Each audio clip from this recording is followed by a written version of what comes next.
Hello students. तो आज इस वीडियो में हम बात करेंगे नीट 24 फिजिक्स यानी भौतिक शास्त्र के पेपर की, इसका सॉल्यूशन और इसका एनालिसिस, और वो भी हिंदी भाषा में। ये चैनल भी हिंदी मीडियम के स्टूडेंट्स के लिए स्टार्ट किया है, क्योंकि मैं देखता हूँ कि हिंदी मीडियम के स्टूडेंट्स बहुत स्ट्रगल करते हैं। ना तो क्वालिटी का उनको स्टडी मटेरियल बाहर मिल पाता है और ना ही उनको कोई बहुत फिक्र के साथ पढ़ाता है। तो केवल भाषा ज्ञान के कारण, योग्यता के कारण नहीं, केवल भाषा की वजह से वो बहुत सफ़र करते हैं। तो मैंने एक प्रयास किया है हिंदी मीडियम के स्टूडेंट्स की हेल्प करने के लिए, ये चैनल स्टार्ट किया है। आपका यदि सपोर्ट मिला तो जेई भी, नीट भी, पूरी फिजिक्स, इवन बोर्ड एग्जाम्स की भी आप मुझसे पढ़ सकते हैं इस चैनल पर। तो ज़्यादा बातें नहीं करेंगे। हम क्या कर रहे हैं, हम कर रहे हैं हिंदी मीडियम में यानी हिंदी भाषा में नीट यूजी 2024 का पेपर। तो पहला क्वेश्चन लेते हैं, सेक्शन ए। तो आपको पता होगा सेक्शन ए में होते हैं 35 क्वेश्चंस और सेक्शन बी में 15 क्वेश्चंस होते हैं, जिनमें से कोई 10 आपको अटेम्प्ट करना होते हैं। सेक्शन ए के पूरे क्वेश्चंस कंपल्सरीली अटेम्प्ट करना होते हैं, सेक्शन बी में कोई भी 10। टोटल 45 क्वेश्चंस आपको अटेम्प्ट करना होते हैं लगभग 1 घंटे में। तो पहला क्वेश्चन लेते हैं। एक वर्नियर कैलिपर्स में वर्नियर पैमाने के n+1 खानों का मान मुख्य पैमाने के n खानों के मान के बराबर है।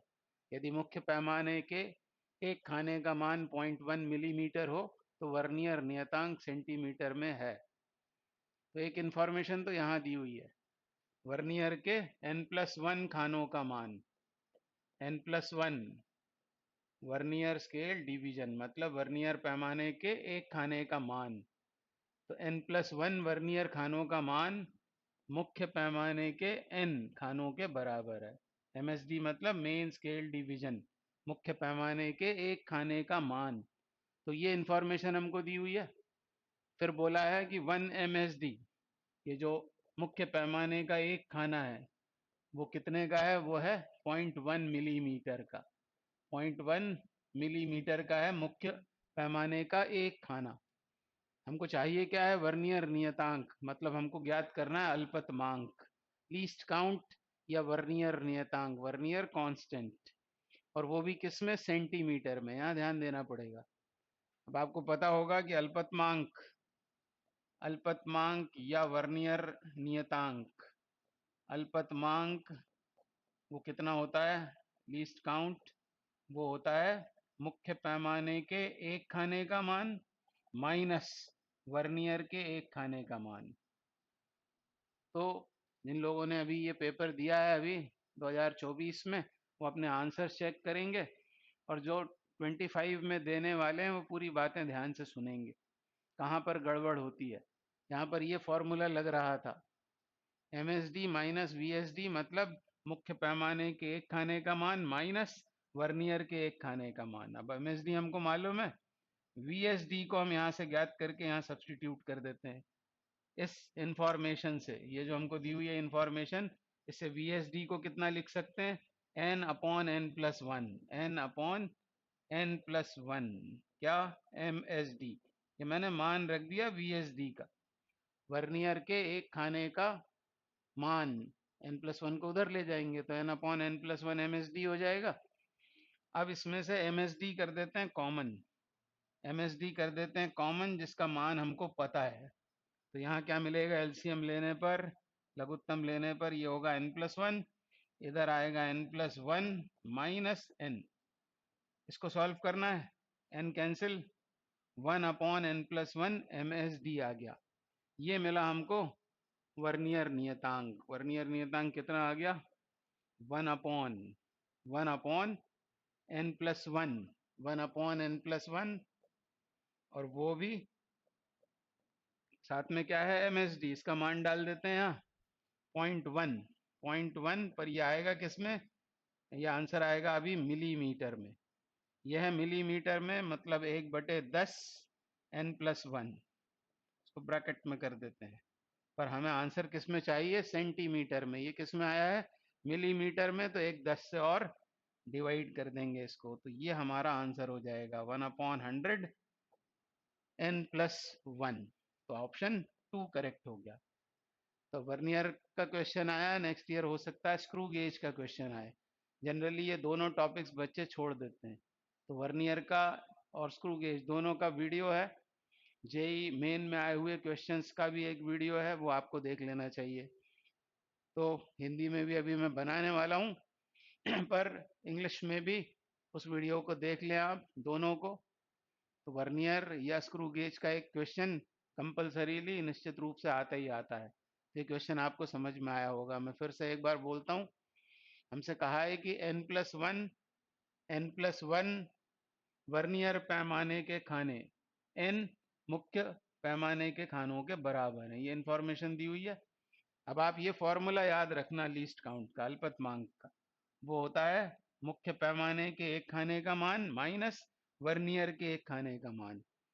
और मुख्य पैमाने के एक खाने का मान 0.1 mm दिया हुआ है, तो यहाँ क्या करेंगे, VSD की जगह यहाँ से MSD की टर्म्स में ये निकाल लेंगे, n/n+1 MSD। MSD किया हमने कॉमन, ये हमें दिया हुआ था 1/10 या 0.1/n+1 mm, ये आ गया हमारे पास में वर्नियर नियतांक। पर यदि जल्दबाजी में इस पर यदि आपका ध्यान नहीं गया तो हो सकता है, इसमें तो नहीं है हालांकि वो ऑप्शन, पर 1/10 इंटू n+1 बोला होता तो हो सकता है गलती से आप उसको टिक कर देते। इसलिए यहाँ भी ध्यान देना जरूरी है। इसका मतलब क्वेश्चन को बहुत ध्यान से पढ़ना चाहिए।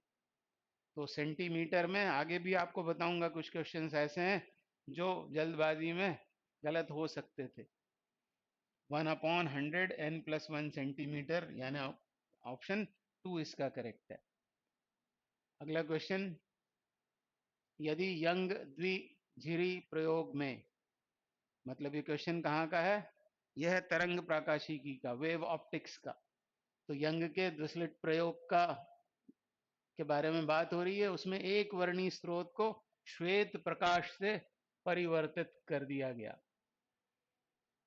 पहले कैसा था, वो मोनोक्रोमेटिक, एक वर्णी जो आप पढ़ते हैं, जैसे केवल लाल या केवल येलो पीले रंग के प्रकाश से प्रज्वलित करेंगे हम, या स्लेटों को इल्यूमिनेट करेंगे तो हमको एक फ्रिंज पैटर्न दिखाई देता है। केवल रेड से करेंगे तो रेड ब्लैक, मतलब लाल और काली फ्रिंजेस हमको दिखाई देती हैं। यदि केवल लाल से करेंगे उसको कहते हैं मोनोक्रोमेटिक, यानी एक वर्णी प्रकाश। तो एक वर्णी प्रकाश का जो फ्रिंज पैटर्न होता है वो तो कैसा होता है, एक लाल पट्टी, फिर एक काली, फिर एक लाल, फिर एक काली, इस तरह का फ्रिंज पैटर्न दिखाई देता है। पर क्या किया यहाँ पर एक वर्णी की जगह अब श्वेत प्रकाश यूज किया, मतलब ही white light. White light use करेंगे यदि, तो फ्रिंज पैटर्न कैसा होगा ये हमसे पूछा हुआ है। व्यतिकरण प्रारूप, मतलब इंटरफेरेंस पैटर्न अदृश्य हो जाएगा। कुछ रंगीन फ्रिंजों से घिरी एक अदीप्त केंद्रीय फ्रिंज होगी। तो ये तो बिल्कुल गलत है, अदृश्य तो नहीं होगा, और ना ही केंद्रीय फ्रिंज अदीप्त यानी डार्क होगी, ये भी गलत है। कुछ रंगीन फ्रिंजों से घिरी एक दीप्त केंद्रीय फ्रिंज होगी। सभी दीप्त फ्रिंजें समान चौड़ाई की होंगी, ये भी सब गलत लिखा हुआ है। आंसर इसका ये है, क्या होगा, केंद्रीय फ्रिंज होगी जो कैसी होगी, दीप्त, दीप्त केंद्रीय फ्रिंज। क्योंकि व्हाइट लाइट में होते हैं, आपको मालूम है कई सारी वेवलेंथ होती हैं, और इनकी वेवलेंथ सबकी अलग अलग है। इन एक वर्णी प्रकाशों की सभी की सबकी वेवलेंथ अलग अलग है। पर जब ये केंद्र पर पहुंचती हैं तो इनके बीच पथांतर शून्य होगा, फिर वो कोई भी रंग क्यों ना हो। और इसलिए केंद्र पर तो बनेगी दीप्त केंद्रीय फ्रिंज, और वो केंद्रीय फ्रिंज के दोनों ओर थोड़े से कुछ रंग दिखाई देंगे। पहले रेड दिखता है और फिर वो ब्लूइश हो जाता है। इसको डिटेल में मैंने समझाया हुआ है एक वीडियो में, इंटरफेरेंस विद व्हाइट लाइट, वो आप देख सकते हैं। हाल फिलहाल आंसर है, कुछ रंगीन फ्रिंजों से घिरी एक दीप्त केंद्रीय फ्रिंज होगी, मतलब ये दीप्त केंद्रीय फ्रिंज और उसके दोनों तरफ कुछ रंग दिखाई देंगे। उसमें रेड से शुरुआत होती है और फिर वो ब्लूइश हो जाता है बहुत थोड़ी सी जगह में। इसका आंसर है कुछ रंगीन फ्रिंजों से घिरी एक दीप्त केंद्रीय फ्रिंज। अगला क्वेश्चन करते हैं। निम्नलिखित सत्यता सारणी, ट्रूथ टेबल दिया हुआ है एक लॉजिक परिपथ का, और इसका निर्गत है ये y, और हमको बताना है इस निर्गत y के लिए व्यंजक क्या है। तो ये भी ट्रिकी क्वेश्चन था, आपको सिर्फ यहाँ ध्यान देना है। 0 यदि इनपुट में है तो आउटपुट में 1 मिल रहा है, 1 से 0, 0 से 1, 1 से 0। इसका मतलब हम y को लिख सकते हैं निगेशन b, निगेशन या नॉट b, नॉट b। यही इसका आंसर है। ऑप्शन 3 करेक्ट हो गया। तो बहुत ही आसान सा क्वेश्चन था। अगला क्वेश्चन, 1 ओम आंतरिक प्रतिरोध, ये दिखाया हुआ आंतरिक प्रतिरोध तथा 10 वोल्ट विद्युत वाहक बल की बैटरी का टर्मिनल वोल्टेज क्या है जब इसे चित्रानुसार 4 ओम के बाह्य प्रतिरोध से जोड़ा गया है। तो ये इस बैटरी की बात हो रही है जिसका विद्युत वाहक बल है 10 वोल्ट और आंतरिक प्रतिरोध है 1 ओम, बाह्य प्रतिरोध 4 ओम जोड़ा गया है। हमसे बोल रहे हैं इसकी टर्मिनल वोल्टता क्या है। तो आप इस करंट पे ध्यान दो। सबसे पहले आप देख रहे हो कि यह है वो करंट जो उस बैटरी के पॉजिटिव टर्मिनल, मतलब धनात्मक टर्मिनल से बाहर निकल रहा है। इसका मतलब ये सेल निरावेशित हो रहा है, ये सेल हो रहा है निरावेशित, डिस्चार्ज हो रहा है। और निरावेशित सेल के लिए आपने पढ़ा होगा टर्मिनल वोल्टता, वो होती है उस सेल का ईएमएफ माइनस सर्किट में बहने वाला करंट इंटू आंतरिक प्रतिरोध ई माइनस आई आर। यही यदि आवेशित हो रहा होता, मान लो ये करंट अंदर दिखाया होता, तो फिर ई प्लस आई आर हो जाता है। अभी हाल फिलहाल ये फॉर्मूला लगाना था आपको। तो विद्युत वाहक बल कितना है, वो है 10 वोल्ट। करंट पता है क्या हमको, करंट निकल आएगा इसमें। आप देख रहे हैं ये 4 ओम और 1 ओम श्रेणी क्रम में है, यानी कुल प्रतिरोध 5 ओम है और ईएमएफ 10 वोल्ट है। करंट हो जाएगा 10/5, यानी कितना, 2 एम्पियर। तो बस आपको यहाँ वैल्यू डाल देनी थी, करंट 2 एम्पियर, आंतरिक प्रतिरोध 1, यानी ये आ गया 8 वोल्ट के बराबर। तो ये इसका आंसर है। आसान सा क्वेश्चन था, ऑप्शन 3 करेक्ट हो गया। नेक्स्ट क्वेश्चन क्या बोल रहे हैं, 0.049 टेस्ला के एक समान चुंबकीय क्षेत्र में एक चुंबकीय सुई 5 सेकंड में 20 दोलन पूर्ण करती है। सुई का जड़त्व आघूर्ण 9.8 गुणा 10 की घात -6 किलोग्राम मीटर स्क्वायर है। यदि सुई का चुंबकीय आघूर्ण का परिमाण x into 10⁻⁻5 ampere metre square हो तो x का मान क्या है। तो जैसे इस क्वेश्चन को आपने पढ़ा, शायद आपको याद आ गया होगा कि क्वेश्चन है दोलन चुंबकत्व मापी से, दोलन चुंबकत्व मापी। अब क्योंकि ये सीबीएसई के सिलेबस में नहीं है तो बहुत से बच्चों ने इसको छोड़ दिया होगा। तो सिलेबस में हो या नहीं हो, आपको तो सब कुछ पढ़ना चाहिए। दोलन चुंबकत्व मापी का ये क्वेश्चन है। एक एक समान चुंबकीय क्षेत्र है और उसमें एक चुंबकीय सुई दोलन कर रही है। तो इसके आवर्तकाल का सूत्र होता है 2 पाई √I/m/b, जिसमें I है जड़त्वाघूर्ण, m यह है चुंबकीय आघूर्ण और b वो बाह्य चुंबकीय क्षेत्र जिसमें वो सुई दोलन कर रही है। अब हमको चाहिए क्या है, तो हमको बोला है कि चुंबकीय आघूर्ण का परिमाण, m का परिमाण ये है x गुणा 10 की घात -5 SI यूनिट्स में, एम्पियर मीटर स्क्वायर ये SI यूनिट है। तो हमको बताना क्या है, x का मान कितना है। तो हम इसकी कर देते हैं स्क्वेयरिंग, वर्ग कर देते हैं दोनों पक्षों का। तो टी स्क्वायर बराबर हो जाएगा 4 पाई स्क्वायर I/m/b, और इसमें से m को बाहर कर लेते हैं। तो m कितना होगा, m बराबर होगा 4 पाई स्क्वायर I/t स्क्वायर। अब जो आप देख रहे हैं आंसर्स, आंसर की तरफ भी ध्यान देना चाहिए। पाई स्क्वायर के पदों में आ रहा है वो आंसर, तो पाई स्क्वायर में आप 22/7 मत डाल देना, उसको वैसे ही रहने देना। और जड़त्व आघूर्ण वो दिया हुआ है, जड़त्व आघूर्ण 9.8 गुणा 10 की घात -6, वो भी एसआई यूनिट्स में ही है। टी आपको पता है क्या, टी मालूम है क्या, तो टी नहीं पता, पर हमको ये बोला हुआ है, यहाँ कि 5 सेकंड में 20 दोलन पूरे हो रहे हैं। तो 20 दोलन 20 दोलन हो रहे हैं 5 सेकंड में, 5 सेकंड में।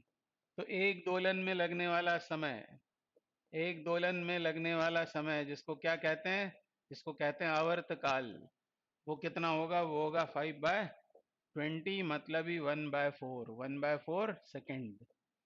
तो इंग्लिश में भी ये पेपर डिस्कस किया था, उसमें मैंने गलती से वहाँ 4 लिखा था, तो सामने बैठे बच्चों ने भी कुछ नहीं बोला और जो बच्चे वीडियो देख रहे हैं उन्होंने भी कुछ नहीं बोला। तो ऐसा नहीं, आप भी पेपर पेन लेके साथ में सॉल्व करो, इसका आपको फायदा मिलना चाहिए, केवल कहानी मत सुनो, इसका आपको फायदा मिलना चाहिए। अगले साल जब आप नीट दे रहे हो तब किन किन बातों का ध्यान रखना है। अब m के लिए कैलकुलेशन करनी है, तो 4 पाई स्क्वायर को पाई स्क्वायर ही रहने दें, और i मतलब जड़त्व आघूर्ण वो कितना डाल दें, 9.8 गुणा 10 की घात -6, ये आ गया। और टी स्क्वायर मतलब 1/4 का स्क्वायर, 1/4 का स्क्वायर, ये आएगा। और कुछ छूटता है क्या? और कुछ नहीं छूटता, ये 16 ऊपर चला जाएगा, ये 16 ऊपर चला जाएगा, और ये 4 का स्क्वायर 16 ऊपर गया, और 4 भी है यहाँ, और 9.8 भी है, और ये हो गया 10 की घात -6। और m हमको बोला है कितना है, m x गुणा 10 की घात, अच्छा b भी आएगा यहाँ पर, यहाँ b भी आएगा ना, b भी आएगा, m को हटाया तो यहाँ b आएगा, और b कितना है, b है 0.049, 049, ऐसा होगा ये b का मान। तो फिर क्या करें अब, इधर 49 करके 1000 ऊपर और 10 नीचे, मतलब 100 बचेगा यहाँ, और इसको इक्वेट कर देते हैं किसके साथ, x गुणा 10 की घात कितना बोला है, -5। तो थोड़ा कैलकुलेशन है पर हो जाता है सॉल्व, अब ये डेसिमल नहीं है यहाँ, और ये 2 बार कटेगा इसके साथ, तो 64, और ये हो गया 128, 128। और अब 10 की घातें हैं बाकी है, 10⁻⁻⁴, इसको नीचे ले जाकर ऊपर कर देंगे तो ये 1280, और यहाँ फिर से मैंने छोड़ दिया है क्या, पाई स्क्वायर, ये भी आएगा ही आएगा, तो ये हुआ पाई स्क्वायर, और ये निकल कर आया x का मान, x का मान होगा 1280 पाई स्क्वायर। तो अब ये क्वेश्चन आपसे नीट में बन जाता, उसके लिए क्या क्या जरूरी था, जरूरी ये था कि आपको ये फॉर्मूला याद आ जाता, और ये फॉर्मूला तभी याद आएगा जब आपने फॉर्मूला लिस्ट बना कर रखी हो और कुछ भी छोड़ा नहीं हो। ये सिलेबस में है, ये नहीं है, इसका डिस्कशन कर जितनी देर में होता है उतनी देर में तो फॉर्मूला याद हो जाता है। तो टाइम पीरियड का फॉर्मूला है 2 π√I/mv, किसके लिए, दोलन चुंबकत्व मापी के लिए, मतलब बाह्य चुंबकीय क्षेत्र में जब कोई चुंबक क्या कर रही होती है, सरल आवर्त गति कर रही होती है, तब उसके आवर्त काल का ये सूत्र है। तो ये सूत्र पता होता आपको, और आप में इतनी हिम्मत होती कि आप आखिरी तक उसको सॉल्व करते, तो फिर इसका आंसर आता, और नहीं तो फिर आंसर तक आप नहीं पहुंच सकते थे। तो ऑप्शन 4 करेक्ट है, इन बातों का ध्यान रखना है। आगे क्या बोल रहे हैं, एल लंबाई, एल लंबाई तथा 100 ओम प्रतिरोध के एक तार को 10 बराबर भागों में विभाजित किया गया। तो आपको पता है कि किसी तार का प्रतिरोध लंबाई से होता है समानुपाती, और 10 बराबर भागों में उसको बांटा है, मतलब एक भाग की लंबाई कितनी हो जाएगी, L/10, तो प्रतिरोध भी R/10 हो जाएगा, मतलब प्रत्येक भाग का, प्रत्येक भाग का प्रतिरोध वो कितना होगा, प्रत्येक भाग का प्रतिरोध होगा 100/10, मतलब 10 ओम। तो L लंबाई तथा 100 ओम प्रतिरोध के एक तार को 10 बराबर भागों में विभाजित किया गया है। प्रथम 5 भागों को श्रेणी क्रम में और बाकी 5 भागों को समांतर क्रम में जोड़ा गया है।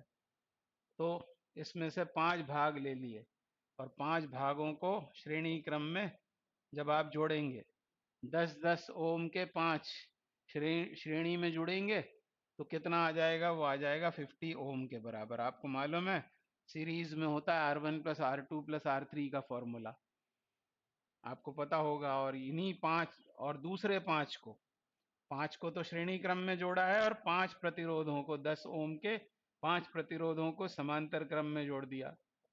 और समांतर क्रम में जोड़ेंगे तो आपको याद होगा कि आर इक्विवेलेंट, ऐसा आपने पढ़ा होगा कि आर मान वाले एन प्रतिरोधों को पैरेलल में जोड़ दें तो इक्विवेलेंट हो जाता है आर बाय एन। नहीं पता तो अब पता हो गया, क्योंकि उसमें 1/r इक्विवेलेंट ये वाला फॉर्मूला लगता है। 1/r इक्विवेलेंट बराबर 1/r1 plus 1/r2 plus 1/r3 etcetera, ऐसा फॉर्मूला लगता है।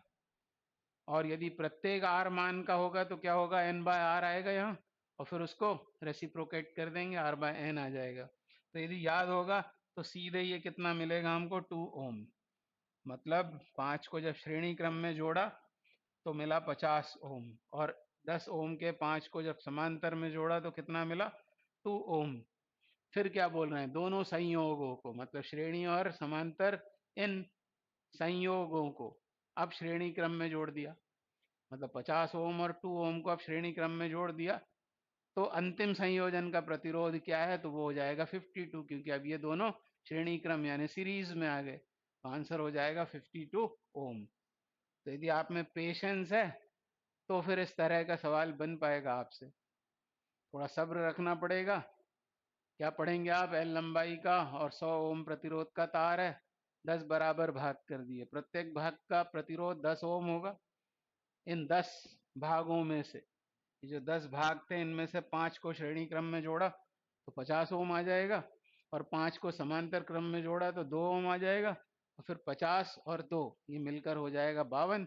तो आप मेंटली भी इसको सॉल्व कर सकते थे, बशर्ते आपकी प्रैक्टिस हो और आप में धैर्य हो। धैर्य होगा तो आराम से हो जाएगा, जल्दबाजी में गलतियां होती हैं। अब ये न्यूटन के गति के नियम, न्यूटन लॉज ऑफ मोशन का क्वेश्चन दिख रहा है प्रदर्शित चित्र में। एक गुटका ए कितने का है, ये 2 किलोग्राम का, इस पर 10 न्यूटन का बल लगाया। गुटका ए और बी के द्रव्यमान 2 किलोग्राम 3 किलोग्राम है। गुटके एक घर्षण रहित तल के ऊपर खिसकते हैं, मतलब ये घर्षण रहित तल है, इसके ऊपर खिसकते हैं। गुटका ए द्वारा गुटका बी पर लगाया गया बल कितना है, मतलब ए ने बी पर कितना बल लगाया। इसका मतलब आपको चाहिए संपर्क बल। एक्चुअली यहाँ जो कार्य करते हैं बल, ए ने बी पर लगाया यदि स्मॉल एफ, तो बी भी ए पर लगाएगा स्मॉल एफ, ये संपर्क बल कहलाते हैं। और संपर्क बल निकालने के लिए एक शॉर्ट फॉर्मूला होता है। संपर्क बल जब भी आपको निकालना है, कांटेक्ट फोर्स, तो आपको क्या करना चाहिए, संपर्क बल निकालना है तो आपको उभयनिष्ठ, उभयनिष्ठ ये एक ही शब्द है पूरा, जगह चाहिए मुझे इसलिए यहाँ लिख दिया है, उभयनिष्ठ त्वरण। ठीक है, उभयनिष्ठ त्वरण मतलब कॉमन एक्सेलरेशन। कैसे आएगा, तो इस बल के लगाने पर ये दोनों गुट के साथ में चलेंगे। मान लो वो त्वरण है ए, तो ए कितना होगा, नेट बल कितना लगाया 10 न्यूटन का, और ये दोनों साथ में चल रहे हैं तो टोटल मास जो मूव कर रहा है, कुल द्रव्यमान जो मूव कर रहा है वो है 5, यानी ये दोनों उभयनिष्ठ त्वरण 2 मीटर प्रति सेकंड स्क्वायर से मूव करेंगे। तो ये कहलाता है उभयनिष्ठ त्वरण। और उभयनिष्ठ त्वरण में आपको रिमेनिंग मास, इंग्लिश में कहते हैं, हिंदी में जिस पर सीधे बल लगाया वो नहीं, बल्कि दूसरा जो बचता है, इधर से बल लगा रहे होते तो ये रिमेनिंग मास होता जो बच गया, और इधर से बल लगा रहे हैं तो ये रिमेनिंग मास हो गया। मतलब यहाँ आपको बचा हुआ द्रव्यमान जो होगा, जब 2 ब्लॉक प्रॉब्लम होगी तो बचा हुआ द्रव्यमान ले लेना है इधर। ये आपको बात समझ में आई होगी। बात समझ में आई यदि, तो within no time answer आप कर सकते हैं, बहुत ही, मतलब 10 सेकंड में आंसर आ जाएगा। उभयनिष्ठ त्वरण निकाला आपने 10/5 यानी 2, और बचा हुआ द्रव्यमान मतलब सीधे जिस पर बल नहीं लगा है, दूसरा वाला मतलब 3, यानी आ जाएगा 6 न्यूटन, 6 न्यूटन इसका आंसर है। तो बहुत ही आसान सा क्वेश्चन है, बहुत ही बेसिक टाइप का, आपने किया ही होगा, नहीं किया तो आज आपको समझ में आ गया। 2 ब्लॉक प्रॉब्लम, इसी तरह 3 ब्लॉक प्रॉब्लम भी सॉल्व होती है।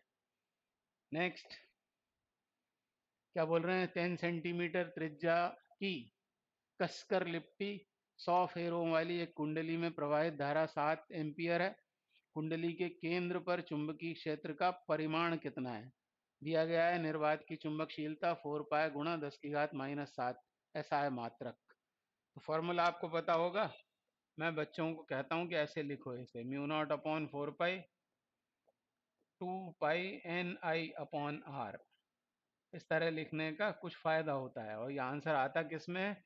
आंसर आता है टेस्ला में। ऐसा है मात्रक है वो चुंबकीय क्षेत्र का। और न्यूमेरिकल्स करते समय म्यू नॉट अपॉन 4 पाई को इसको 10 टू दी पावर -7 ले लिया जाता है।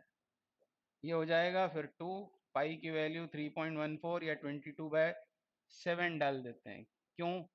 क्योंकि यहाँ हमको धारा 7 एम्पियर की दी हुई है। यहाँ अभी चाहिए मुझे नंबर ऑफ टर्न्स, फेरों की संख्या। तो वो कितनी है? 100। और धारा कितनी है? 7। और त्रिज्या चाहिए। अब त्रिज्या कितनी है? त्रिज्या दी हुई है 10 सेंटीमीटर। तो 10 गुणा 10 की घात -2। तो ये आंसर आएगा फिर आपका टेस्ला में। 7 कट गया। अब बाकी सब 10 की घातें हैं, आराम से सॉल्व हो जाएगा। 22 दूनी कितना हुआ? ये 44। ये 44 हुआ। और ये -2 है, ऊपर गया तो कितना बनेगा? ये -1 हो जाएगा दोनों मिलकर। इसको ऊपर ले जाएं तो 10 की घात -3 हो जाएगा। -3 और 10 की घात -7 है। ये हो जाएगा 10 की घात -3 नहीं, 10 की घात 3। और ये -7 मतलब 10 की घात -4। ऐसा आंसर आएगा। अब जल्दबाजी में 44 देख के इसको टिक मत कर देना। ये आंसर नहीं है, क्योंकि इसके साथ तो ये गुणांक भी आया हुआ है 10 की घात -4। तो ये आंसर तो नहीं है। और ये आंसर भी नहीं है। तो फिर से वही बात, धैर्य रखना पड़ेगा आपको। थोड़ा इधर ध्यान दें। ये स्मॉल m का मतलब क्या है? मिली।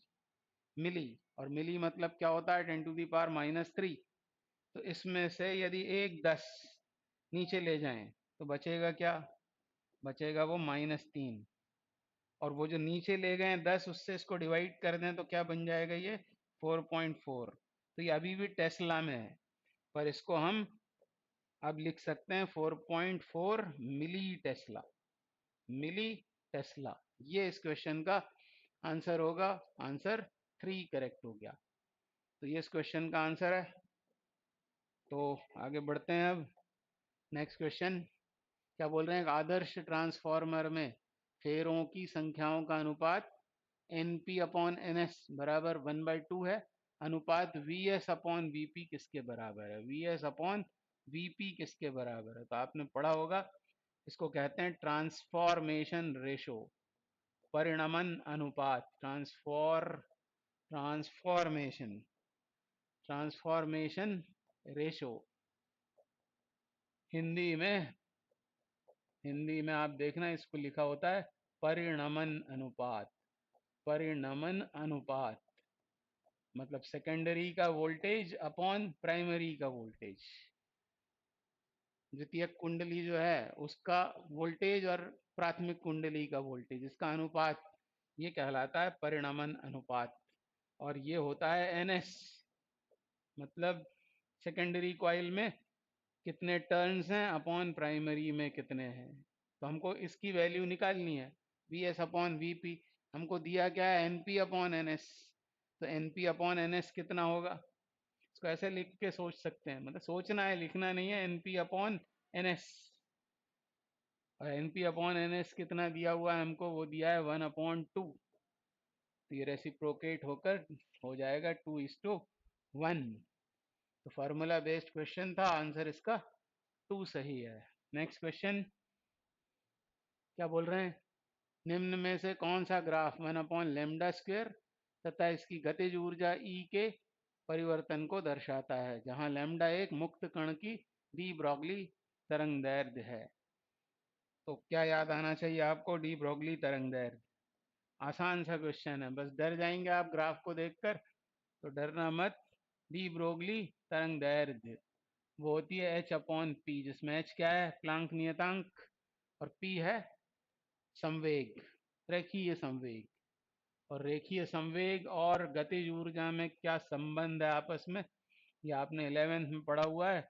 ये होता है 2 उस कण का द्रव्यमान इंटू काइनेटिक एनर्जी मतलब ई, 2m k या 2me, यहाँ ई लिखा हुआ है उसे। तो अब हमको संबंध किसके बीच में मालूम करना है ताकि हम ग्राफ बना सकें, 1/λ² और ई में कैसा संबंध है ये हमको पता करना है, तो ग्राफ पता हो जाएगा।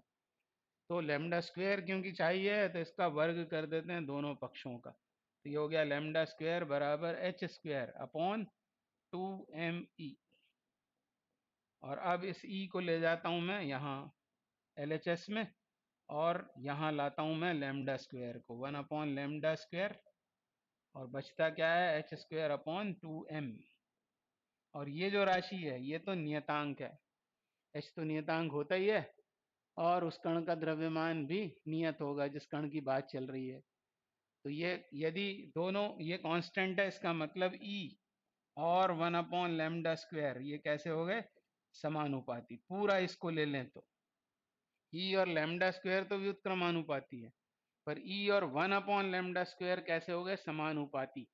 और यदि ये समानुपाती हैं तो जो ग्राफ मिलेगा उसको कैसा होना चाहिए, सरल रेखा, स्ट्रेट लाइन होनी चाहिए, क्योंकि ये राशियां E और 1/λ² पूरा ये कैसे हैं, ये है प्रोपोर्शनल, इसका मतलब सरल रेखा मिलनी चाहिए। ऑप्शन 4 करेक्ट हो जाएगा। तो बहुत ही आसान सा क्वेश्चन, ये आपने किया भी होगा। नेक्स्ट, नीचे दो कथन दिए गए हैं। कथन 1, परमाणु वैद्युत उदासीन होते हैं क्योंकि इनमें समान संख्या में धनात्मक तथा ऋणात्मक आवेश होते हैं। ये तो आपने इलेक्ट्रोस्टैटिक स्थिर विद्युत में घुसते ही से पढ़ा होगा। किसी एटम की बात करें तो जितने इलेक्ट्रॉन उतने ही प्रोटॉन होते हैं, तो उनकी संख्या बराबर होती है, तो धनावेश ऋणावेश भी बराबर होता है, और इसलिए वो उदासीन होता है कोई भी परमाणु। यानी ये बात तो बिल्कुल ठीक लिखी हुई है। कथन 2 में कह रहे हैं प्रत्येक तत्व के परमाणु स्थायी होते हैं। क्या प्रत्येक तत्व के परमाणु स्थायी होते हैं? नहीं। लेड के बाद आपको मालूम है वो रेडियो एक्टिव होते हैं, स्थायी नहीं होते, बल्कि वो अनस्टेबल यानी अस्थायी होते हैं, और तथा अपना अभिलाक्षणिक स्पेक्ट्रम उत्सर्जित करते हैं। तो हर परमाणु के साथ ये सही नहीं है। कुछ परमाणु स्थायी होते हैं, अस्थायी होते हैं, और अस्थायी जो होते हैं वो जरूर अपने में से कुछ उत्सर्जित करते हैं ऊर्जा, उससे स्पेक्ट्रम प्राप्त किया जा सकता है। पर ये आधी बात तो गलत लिखी हुई है, यहाँ से यहाँ तक ये बात तो बिल्कुल गलत है, यानी कथन 2 इज गलत। तो कौन सा ऑप्शन सही हो जाएगा, कथन 1 सही है परंतु कथन 2 गलत है, ये मेरे पास में लिखा हुआ है। तो ऑप्शन 3 करेक्ट हो जाएगा। तो ऐसे क्वेश्चंस में भी थोड़ा समय देना चाहिए। जल्दीबाजी में मान लो ये बात समझ में आ भी गई, तो इधर मार्क करने में ऑप्शन कौन सा सही है उसको मार्क करने में भी जल्दी नहीं मचानी चाहिए, थोड़ा आराम से सोचना चाहिए। तो मैं बार बार कह रहा हूँ आपसे, बच्चों में सिर्फ धैर्य की कमी है, योग्यता की कमी बिल्कुल नहीं है, धीरज की कमी है, उनमें पेशेंस की कमी है, बहुत जल्दबाजी रहती है उनको सॉल्व करने में भी और सीखने में भी, और इसीलिए उनको वही वीडियोस पसंद आते हैं जिसमें उधम मस्ती हो रही हो, चिल्ला चोट हो रही हो। इस तरह के वीडियोस देखकर अपना समय खराब करना उनको अच्छा लगता है। तो ऐसा सब नहीं होना चाहिए। फिजिक्स तो सब्जेक्ट ऐसा है कि इसको आराम से ही पढ़ना चाहिए। तो एक गोलक की डोरी से क्षैतिज तल में इस प्रकार घुमाया जाता है, एक गोलक को डोरी से क्षैतिज तल में इस प्रकार घुमाया जाता है, इसकी प्रारंभिक चाल ओमेगा आरपीएम है।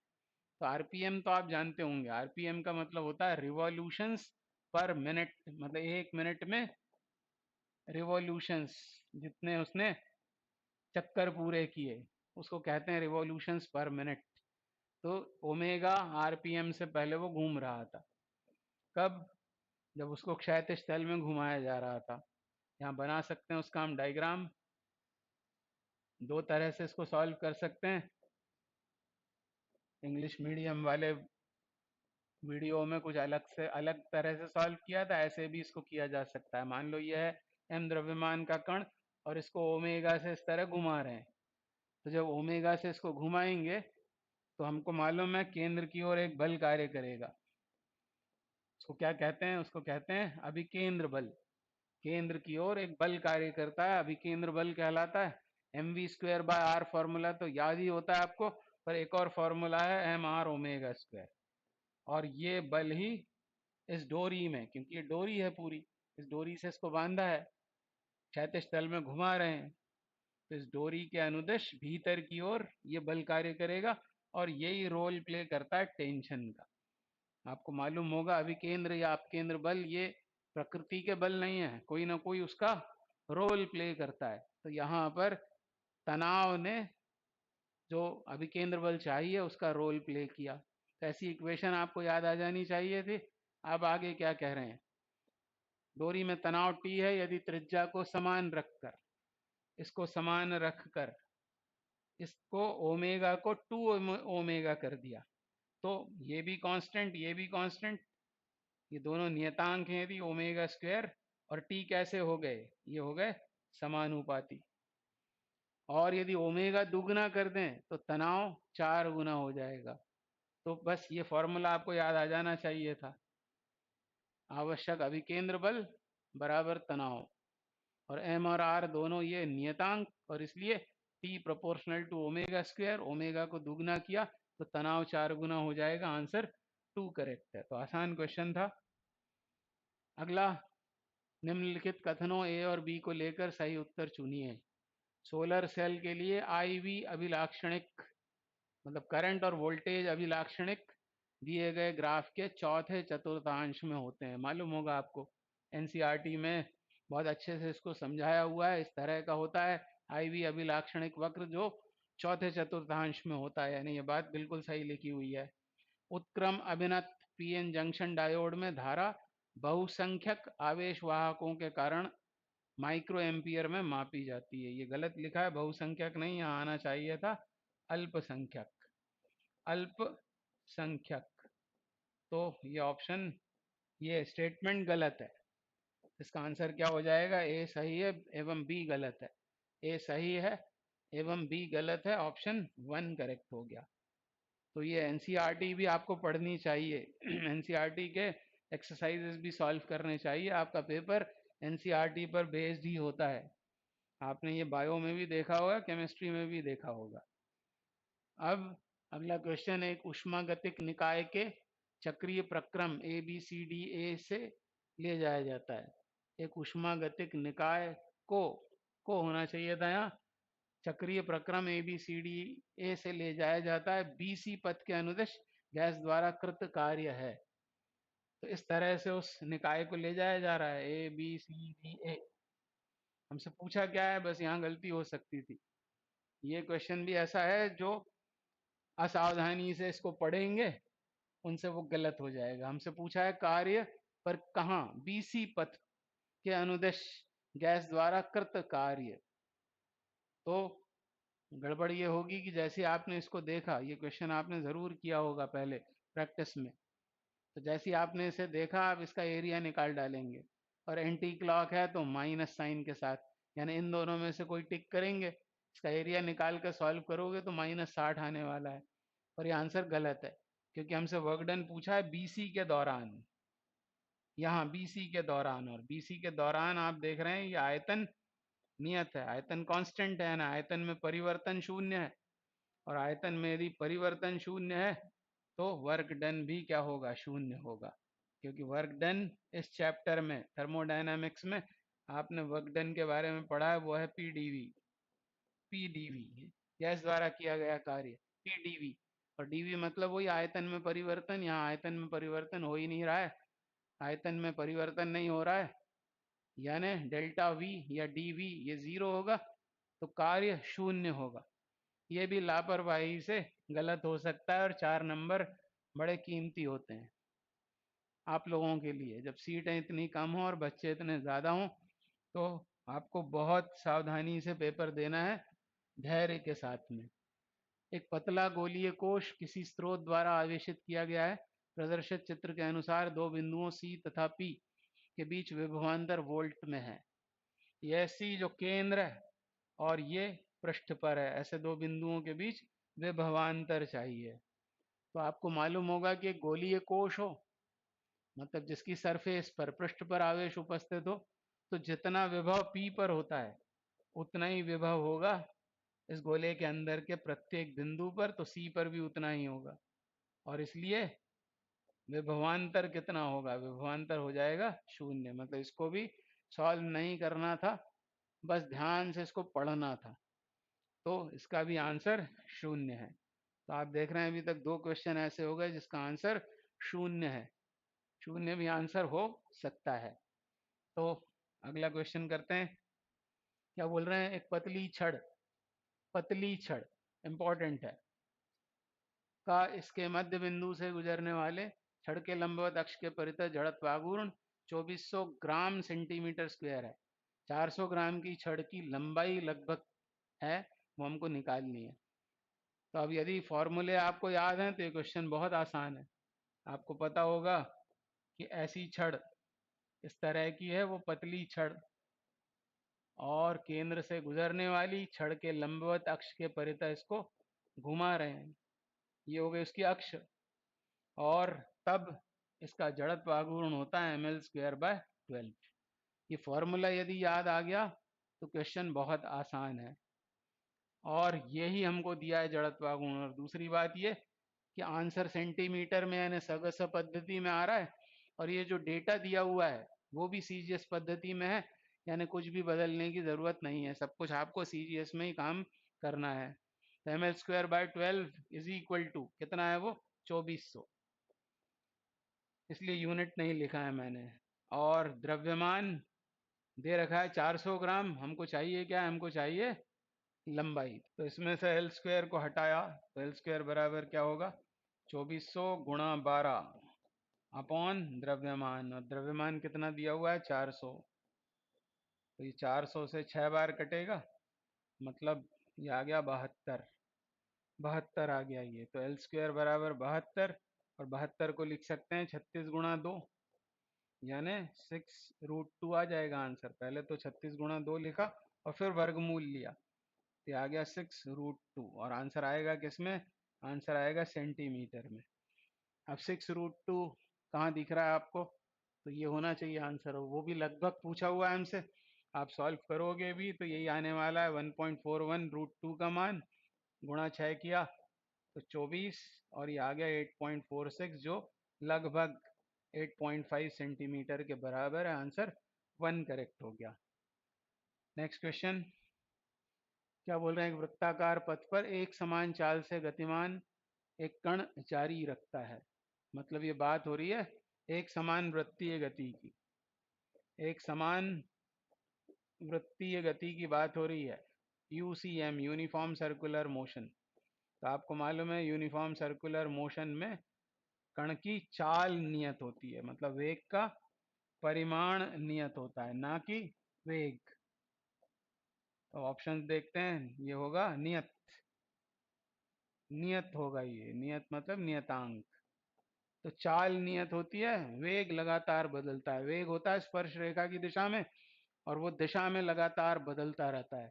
तो क्या वो नियत वेग से घूम रहा होता है, नहीं, वेग दिशा के कारण निरंतर परिवर्तित होता है। नियत त्वरण बिल्कुल नहीं, त्वरण कहाँ काम करता है, त्वरण काम करता है सेंटर की तरफ, अभी जिसकी बात की थी हमने, अभी केंद्र बल उसका परिमाण होता है mv²/r, या फिर mr⍵², पर उसकी दिशा सदैव केंद्र की ओर होती है। तो जब वो कण घूमेगा किसी वृत्तीय पथ पर, तो यहाँ होने पर इधर काम करेगा, तो इधर होने पर इधर काम करेगा, मतलब सेंटर की तरफ, इधर होने पर इधर, मतलब त्वरण भी दिशा के कारण निरंतर बदलता है। तो त्वरण को नियत नहीं कह सकते, क्योंकि त्वरण है सदिश भौतिक राशि, वेग भी सदिश है, मतलब परिमाण दिशा दोनों नियत होना चाहिए, तब फिर इसको नियत बोल सकते थे। फिर नियत वेग परंतु परिवर्ती त्वरण नहीं, परिवर्ती वेग परिवर्ती त्वरण, ये भी गलत है, ये सही है, परिवर्ती वेग दिशा के कारण, परिवर्ती त्वरण भी दिशा के कारण। तो ऑप्शन 4 करेक्ट है। फिर नेक्स्ट क्वेश्चन, यदि मुक्त आकाश में प्रकाश का वेग c है, फोटॉन के लिए निम्नलिखित में से सही कथन कौन सा है। फोटॉन की ऊर्जा E बराबर h न्यू, ये बिल्कुल ठीक बात लिखी है। E is equal to energy photon की ऊर्जा प्लैंक नियतांक गुणा आवृत्ति, और फोटॉन c वेग से चलता है और वो होता है न्यू लैम्डा। नेक्स्ट क्या बोला है, फोटॉन का वेग c है, ये भी ठीक है। फोटॉन का संवेग एच न्यू बाई सी है। तो संवेग अभी हमने देखा था एच बाय लैम्डा, फोटोन का संवेग, और लैम्डा की जगह सी बाय न्यू डाल सकते हैं। लैम्डा की जगह सी बाय न्यू यानी एच न्यू अपॉन सी भी उसे लिखा जा सकता है, तो सी भी सही है। फोटोन इलेक्ट्रॉन संगट्ट में यानी कोलिजन जब होता है फोटोन इलेक्ट्रॉन का, तो कुल ऊर्जा कुल संवेग संरक्षित होते हैं। यस, क्योंकि ये परफेक्टली इलास्टिक कोलिजन होती है, पूर्ण प्रत्यास्थ संगट्ट होता है, perfectly elastic collision. Perfectly elastic मतलब ही पूर्ण प्रत्यास्थ। ये उदाहरण है पूर्ण प्रत्यास्थ संगट्ट का, और इसलिए कुल ऊर्जा और कुल संवेग संरक्षित रहेगा। फोटोन पर धनात्मक आवेश होता है, ये तो बहुत गलत बात लिखी है। फोटोन पर कोई आवेश नहीं होता, वो अनावेशित कण है। तो अब इनमें से कौन सा सही हो जाएगा? ए बी सी डी चार सही है। ए केवल ए बी सी व डी, ऑप्शन 2 करेक्ट हो गया। अगला क्वेश्चन क्या बोल रहे हैं? किसी क्षण टी पर 5 न्यूटन बल के अंतर्गत किसी कण का विस्थापन 2t-1 है। मान लो एक्स दिशा में गति हो रही है और यह है 2t-1 एसआई मात्रक में। एसआई मात्रकों में ये दिया हुआ है हमको किस तरह पोजीशन यानी उसकी स्थिति परिवर्तित हो रही है समय के साथ। तो एक्स बराबर 2t-1। क्षणिक शक्ति का मान क्या होगा? क्षणिक मतलब तात्क्षणिक, इंस्टेंटेनियस। तात्क्षणिक शक्ति, तात्क्षणिक शक्ति की बात हो रही है, वो निकालना है, वो भी एसआई मात्रकों में। तो क्या करेंगे? हमको मालूम है पावर का formula, instantaneous power F dot V. इसमें वी है वेग, इसको ओपन करें तो एफ वी कॉस थीटा, और बल और वेग एक ही दिशा में हो यदि, तो कॉस थीटा में थीटा जीरो हो जाएगा, कॉस जीरो 1 होकर।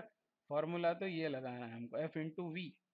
अब बल कितना दिया हुआ है? बल दिया है 5 न्यूटन का, और वेग कितना है? तो वेग निकालना पड़ेगा, तो इसको डिफ्रेंशिएट कर देते हैं, D x upon D T. तो v बराबर होता है D x upon D T, तो इसका डी डी टी करना है, तो डी डी टी 2t, इसमें 2 बाहर आ जाएगा और टी टी डी टी 1 हो जाएगा। माइनस ये तो कांस्टेंट है 0 यानी 2 एसआई यूनिट्स में, यानी यहाँ 2 रख देंगे यानी गुणा आ गया 10, वो भी कैसा? एसआई यूनिट्स में। एसआई यूनिट्स में मतलब ही ये है मीटर में, एसआई यूनिट का मतलब ये है क्या? पोजीशन। पोजीशन मीटर में, वेग मीटर प्रति सेकंड में। मान लो पूछ लिया होता तो ये न्यूटन में, और वेग है मीटर प्रति सेकंड में, तो हमको तो पावर निकालनी, आंसर वॉट में आता है यदि यूनिट्स के साथ बोला होता तो, अदरवाइज ऐसा यूनिट्स। ये इसका आंसर है। क्या हुआ पर आंसर क्या हुआ इसका? आंसर हुआ 10, यानी ऑप्शन 1 करेक्ट हो गया। अगला क्वेश्चन, एक प्रकाश किरण समकोणीय प्रिज्म के बिंदु P पर 30 डिग्री के आपतन कोण से प्रवेश करती है, जैसा कि चित्र में दर्शाया गया है।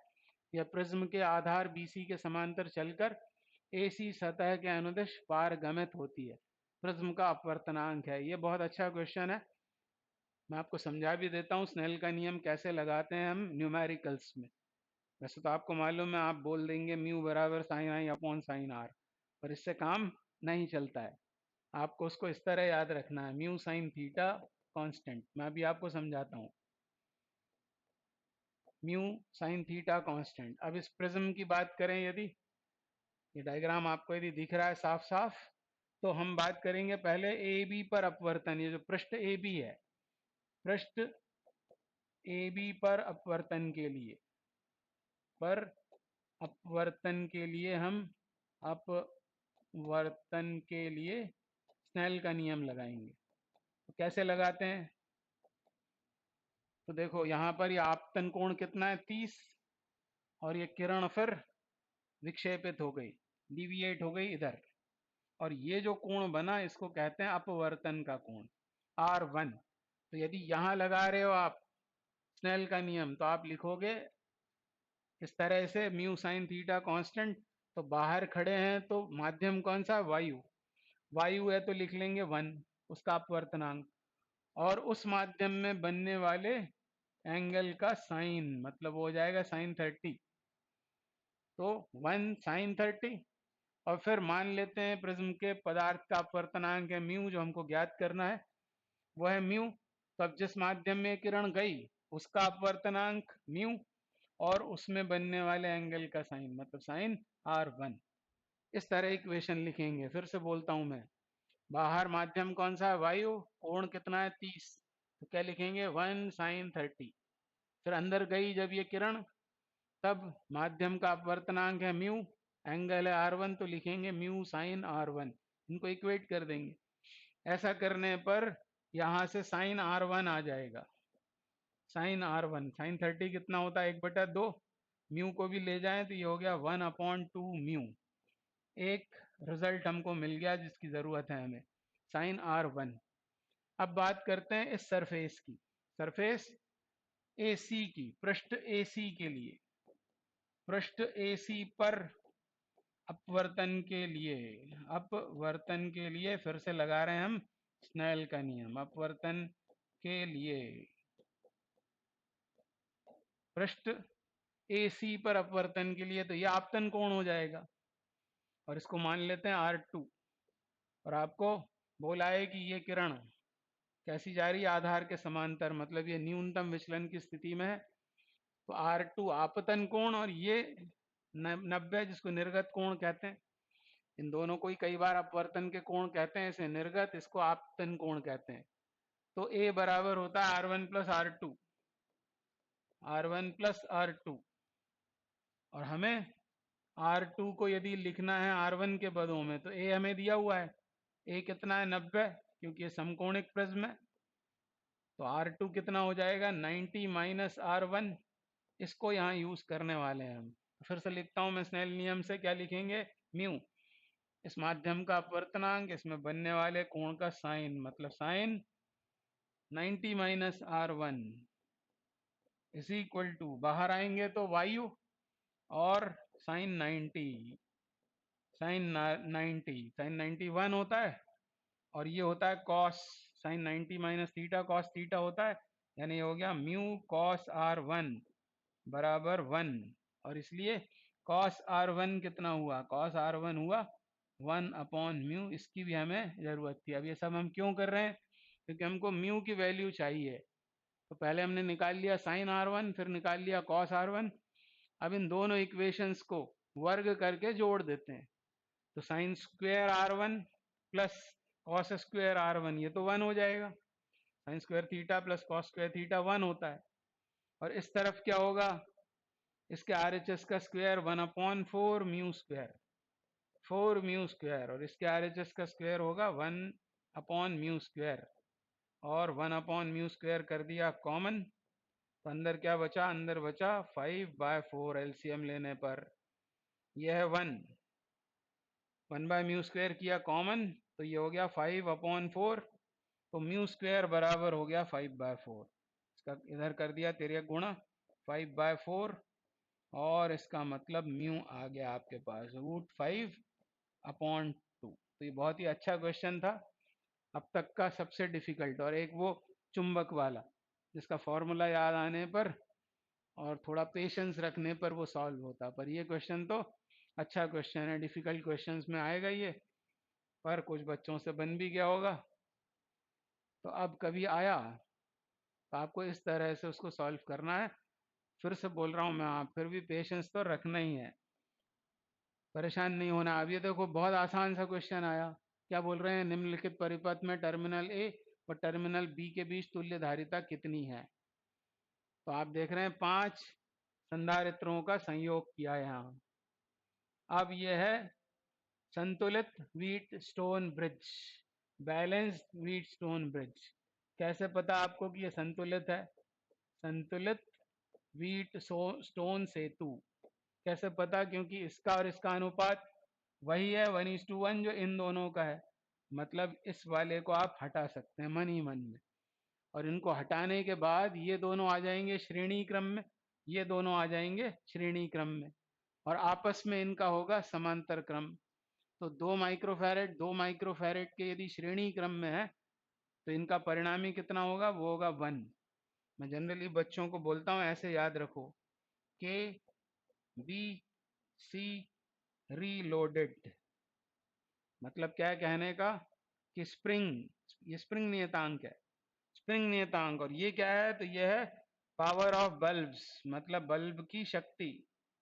जब बल्बों को हम श्रेणी या समांतर क्रम में जोड़ते हैं तब की बात। तो के, बी और सी धारिता, इनके सूत्र एक जैसे होते हैं, एक कोई भी याद आ गया तो बाकी याद आ जाएंगे। और इन दोनों के प्रतिरोध और ये क्या है, प्रेरकत्व, इनके फॉर्मूले एक जैसे होते हैं। ये बहुत अच्छे से याद होता है हमें, R1 + R2 + R3 सीरीज में, और 1/R1 1/R2 1/R3 पैरेलल में। वैसे ही इसका हो जाएगा L1 + L2 + L3 किसमें, सीरीज में, और 1/L1 + 1/L2 ये किसमें, पैरेलल में। जैसे इनके सूत्र हैं उनसे उल्टे इनके हैं, यानी संधारित्र यदि जोड़े हैं सीरीज में तो 1/C1 + 1/C2 होगा। और फिर यदि 2 माइक्रोफैरेड के दो यदि सीरीज में जुड़े हैं तो इक्विवेलेंट हो जाएगा C/N। ये रट सकते हैं आप। कब, सीरीज में, सीरीज में यदि इनको जोड़ा हुआ है तब C इक्विवेलेंट कितना होगा, C/N। और प्रतिरोधों के समांतर क्रम के लिए ऐसा होगा, R इक्विवेलेंट बराबर R/N। तो ये दो और दो मिलकर कितना हो जाएगा, ये एक। और ये दो मिलकर भी एक हो जाएगा, और ये आपस में हो जाएंगे समांतर में, यानी फाइनल रिजल्ट आएगा 2 माइक्रोफैरेड, यानी ऑप्शन 1 इसका करेक्ट है। तो ये इसका करेक्ट आंसर, बहुत ही आसान सा क्वेश्चन। फिर वह राशियां जिनकी विमाएं घन कोण के समान है, घन कोण मतलब सॉलिड एंगल, सॉलिड एंगल आपको पता होगा इसकी इकाई होती है स्टेरेडियन, स्टेरेडियन, ये आपने गॉस लॉ में पढ़ा होगा, सॉलिड एंगल। और इसकी इकाई तो होती है स्टेरेडियन, पर पर ये होता है डायमेंशन लेस, विमाहीन, विमाहीन भौतिक राशि है। तो हमें यहाँ देखना पड़ेगा कि इनमें से कौन विमाहीन है। तो जैसे आपने प्रतिबल देखा, इन दोनों को विमाहीन होना चाहिए। तो कोण तो विमाहीन है पर प्रतिबल नहीं है, यानी ये ऑप्शन नहीं हो सकता। कोणीय चाल तथा प्रतिबल, तो प्रतिबल आ गया, कोणीय चाल ओमेगा, ओमेगा वो भी डायमेंशन लेस नहीं है। ओमेगा होता है θ/t, थीटा तो डायमेंशन लेस है पर टी की डायमेंशन होती है, यानी इसकी भी डायमेंशन होती है और प्रतिबल की तो होती है, बल बटे क्षेत्रफल। तो ये भी नहीं हो सकता। फिर विकृति तथा चाप, चाप मतलब तो एक लंबाई होती है, इसकी तो विमा होगी L, यानी ये भी नहीं हो सकता। ये सही है और होना ही चाहिए, विकृति विमाहीन और कोण भी विमाहीन होता है, यानी ऑप्शन 1 करेक्ट हो गया। अगला क्वेश्चन क्या बोल रहे हैं, 1 मीटर लंबाई के स्टील के तार की की प्रत्यास्थता सीमा, की प्रत्यास्थता सीमा तथा इसका प्रत्यास्थता गुणांक क्रमशः, वो दोनों दिए हुए हैं SI यूनिट्स में, इस तार की लंबाई में वृद्धि है। तो यंग मॉड्यूलस, यंग प्रत्यास्थता गुणांक का सूत्र लिखना पड़ेगा। वो क्या होता है, प्रतिबल, प्रतिबल। क्यों लिखा मैंने प्रतिबल यहाँ, क्योंकि वो सीधे आपको दिया हुआ है। प्रत्यास्थता की सीमा मतलब वो अधिकतम प्रतिबल जो उस तार पर लगाया जा सकता है, उसको कहते हैं उसके प्रत्यास्थता की सीमा। जिसके परे वो कैसा हो जाएगा, प्लास्टिक बन जाएगा, प्रत्यास्थ नहीं रह पाएगा, तो उसे कहते हैं अधिकतम प्रतिबल। यह है अधिकतम प्रतिबल जो उस तार पर लगाया जा सकता है, अधिकतम प्रतिबल। और यहाँ आएगा विकृति, और विकृति को तो आप ऐसा लिख सकते हैं, लंबाई में परिवर्तन स्मॉल एल अपॉन प्रारंभिक लंबाई। तो अब हमको क्या क्या दिया हुआ है इसमें से, हमको चाहिए ये है स्मॉल एल, ये हमें गिवन है अधिकतम प्रतिबल, और ये भी पता है 1 मीटर लंबा तार है, और यंग्स मॉडुलस भी दिया हुआ है। तो इसको एल के लिए हमें सॉल्व करना है, ये एल तो ऊपर चला जाएगा और आएगा अधिकतम प्रतिबल। तो प्रत्यास्थता की सीमा वो दिए 8 × 10⁸ फिर कैपिटल L 1, ये हो गया, और y आएगा नीचे और L इधर चला जाएगा, y को नीचे ले जाते हैं, वो है 2 × 10⁻11। तो ये 4 बार कट गया, और इसको ऊपर ले जाएंगे तो ये हुआ 4 × 10⁻³ और आंसर किस में आएगा, ये मीटर में अभी। मीटर में आएगा। तो इसमें से कौन सा सही है? आंसर तो मिलीमीटर में दिया हुआ है, तो ये सीधे लिख सकते हैं हम 4 मिलीमीटर। 4 मिलीमीटर इसको लिखा जा सकता है, 4 × 10⁻³ मीटर, या 4 मिलीमीटर, यानी ऑप्शन 1 करेक्ट हो गया। अगला क्वेश्चन क्या बोल रहे हैं? उपरोक्त चित्र में एक तीव्र क्षण चुंबक, तीव्र क्षण चुंबक नहीं, यहाँ लिखना चाहिए था इनको प्रबल, स्ट्रॉन्ग क्षण चुंबक। प्रबल क्षण चुंबक परिनालिका 1 से परिनालिका 2 की ओर गति कर रही है। परिनालिका 1 में प्रेरित धारा की दिशा तथा परिनालिका 2 में प्रेरित धारा की दिशा क्रमशः दिशाओं में है। तो आप कैसे करेंगे इसको सॉल्व? ये एक परिनालिका है, ये एक परिनालिका है, और एक मैग्नेट है, उसका साउथ पोल है, ये नॉर्थ पोल है, और इसको इस तरह से चलाया जा रहा है। तो लेंज के नियम से सोचेंगे, जैसे इस परिनालिका के आखिरी इस फेरे की यदि बात करें, जो आखिरी वाला है उस फेरे की बात करें, उसकी ओर यदि साउथ जा रहा है तो साउथ के पास आने का विरोध करेगा, और विरोध करेगा तो खुद क्या बन जाएगा? साउथ। जो बिल्कुल सामने वाला पहला फेरा है उसकी बात कर रहा हूं मैं, वो साउथ बन जाएगा। साउथ बनने के लिए इस तरह से क्लॉकवाइज, यानी दक्षिणावर्ती धारा बहनी चाहिए, उसमें धारा उत्पन्न होगी प्रेरण के कारण, और वो धारा होगी दक्षिणावर्ती। और दक्षिणावर्ती यदि धारा है तो इसमें ये इस तरह निकल रही है, यदि तो इसमें से अंदर जा रही होगी, तो धारा कैसी हो गई? डीसी। डीसी इस परिनालिका में, तो ये परिनालिका 2 है, तो परिनालिका 2 के लिए आंसर होगा डीसी, मतलब या तो ये है या तो ये है। तो इन दोनों को तो बिल्कुल टिक नहीं करेंगे। अब इसकी बात करें, इस वाली परिनालिका के लिए आपको इस तरफ देखना पड़ेगा, और क्या देख रहे हैं आप? ये नॉर्थ उससे दूर जा रहा है, और नॉर्थ दूर जाने का विरोध करने के लिए वो भी साउथ बन जाएगा। साउथ बना मतलब दक्षिणावर्ती धारा, क्लॉकवाइज, और क्लॉकवाइज धारा के लिए इसको इधर आना चाहिए और इसको इधर आना चाहिए, तभी इस लूप में आप देख रहे हो धारा क्लॉकवाइज होगी। तो थोड़ा सोचना पड़ेगा, वो है ए बी, यानी इसका आंसर ये सही है, option 1 is correct, A B and D C, ये प्रणाली का एक है, तो ये इसका आंसर है। अगला क्वेश्चन, एक ग्रह का द्रव्यमान पृथ्वी के द्रव्यमान का 1/10वां भाग है, तो किसी प्लैनेट यानी किसी ग्रह का द्रव्यमान पृथ्वी के द्रव्यमान का 1/10 है, ये एक जानकारी दी है, तथा इसका व्यास पृथ्वी के व्यास का आधा है। व्यास यदि आधा है तो त्रिज्या भी आधी ही होगी। तो उस प्लैनेट की रेडियस कैसी है? पृथ्वी की त्रिज्या का आधा है, मतलब ये दो बातें हमको बताई हुई हैं। उस ग्रह पर गुरुत्वीय त्वरण कितना होगा ये हमको ज्ञात करना, ये मानते हुए कि पृथ्वी पर वो 9.8 है, क्योंकि बाकी कुछ नहीं बोला है, सीधे आंसर्स में दिखाई दे रहा है आपको। तो फिर कैसे करेंगे? तो आपको एक फॉर्मूला पता होगा गुरुत्वीय त्वरण का, स्मॉल जी बराबर होता है Gm/r²। तो प्लैनेट के लिए यदि बात कर रहे हो तो Gp उस ग्रह पर गुरुत्वीय त्वरण, G उस ग्रह का द्रव्यमान, और यहाँ आएगा उसकी त्रिज्या का वर्ग।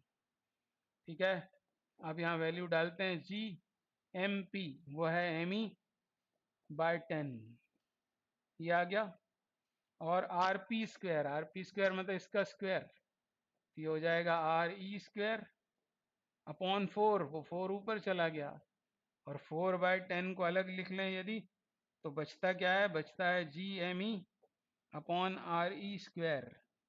और ये क्या है? ये है पृथ्वी पर g का मान, वो कितना होता है? 9.8, और ये होगा 0.4, तो 9.8 में 0.4 का मल्टीप्लाई करने से आंसर आ जाएगा। देखो 32, 3 36 और 3 39, और 2 के बाद डेसिमल दशमलव 3.92 मतलब ऑप्शन 4 करेक्ट हो गया। तो आसानी से ये भी सॉल्व हो जाएगा। फिर अगला क्वेश्चन, सूची 1 व सूची 2 से मिलान कीजिए। सूची 1 में दिए हैं हाइड्रोजन की स्पेक्ट्रमी रेखाएं निम्नलिखित स्तरों के संक्रमणों के लिए, और सूची 2 में तरंग दैर्घ्य नैनोमीटर में। तो इसको थोड़ा ट्रिक से आपको सॉल्व करना पड़ेगा, क्योंकि आप सॉल्व करने जाएंगे तो बहुत समय लग जाएगा। जैसे आप देख रहे हैं संक्रमण हो रहा है 2 में, इसमें 3 से 2, 4 से 2, 5 से 2, 6 से 2, तो संक्रमण हो रहा है 2 में, यानी ये बामर सीरीज है। और कुछ बच्चों को याद होगा कि बामर सीरीज की जो मैक्सिमम वेवलेंथ होती है वो ये होती है, यानी ए का ऑप्शन 3 मैच हो रहा है। और आप इनमें जाएंगे ऑप्शंस में तो आप देख रहे हैं ए के साथ केवल यही मैच हो रहा है, मतलब आगे कुछ सॉल्व वॉल्व नहीं करना है, सीधे इसको टिक करके आगे बढ़ जाना है। और यही एग्जामिनर आपसे चाहता था कि आप इसको थेरेटिकली सोच कर लें। थेरेटिकली सोच कर, यहाँ आप देख रहे हैं इनका जो अंतर है वो सबसे कम है, इसलिए इसमें तरंग दैर्ध्य सबसे ज्यादा मिलेगी, ऐसा भी सोचा जा सकता था। तो इसका मैच हो गया ए के साथ में 3, बाकी को आप मैच करो या मत करो कोई फर्क नहीं पड़ता। तो इसका आंसर है 2।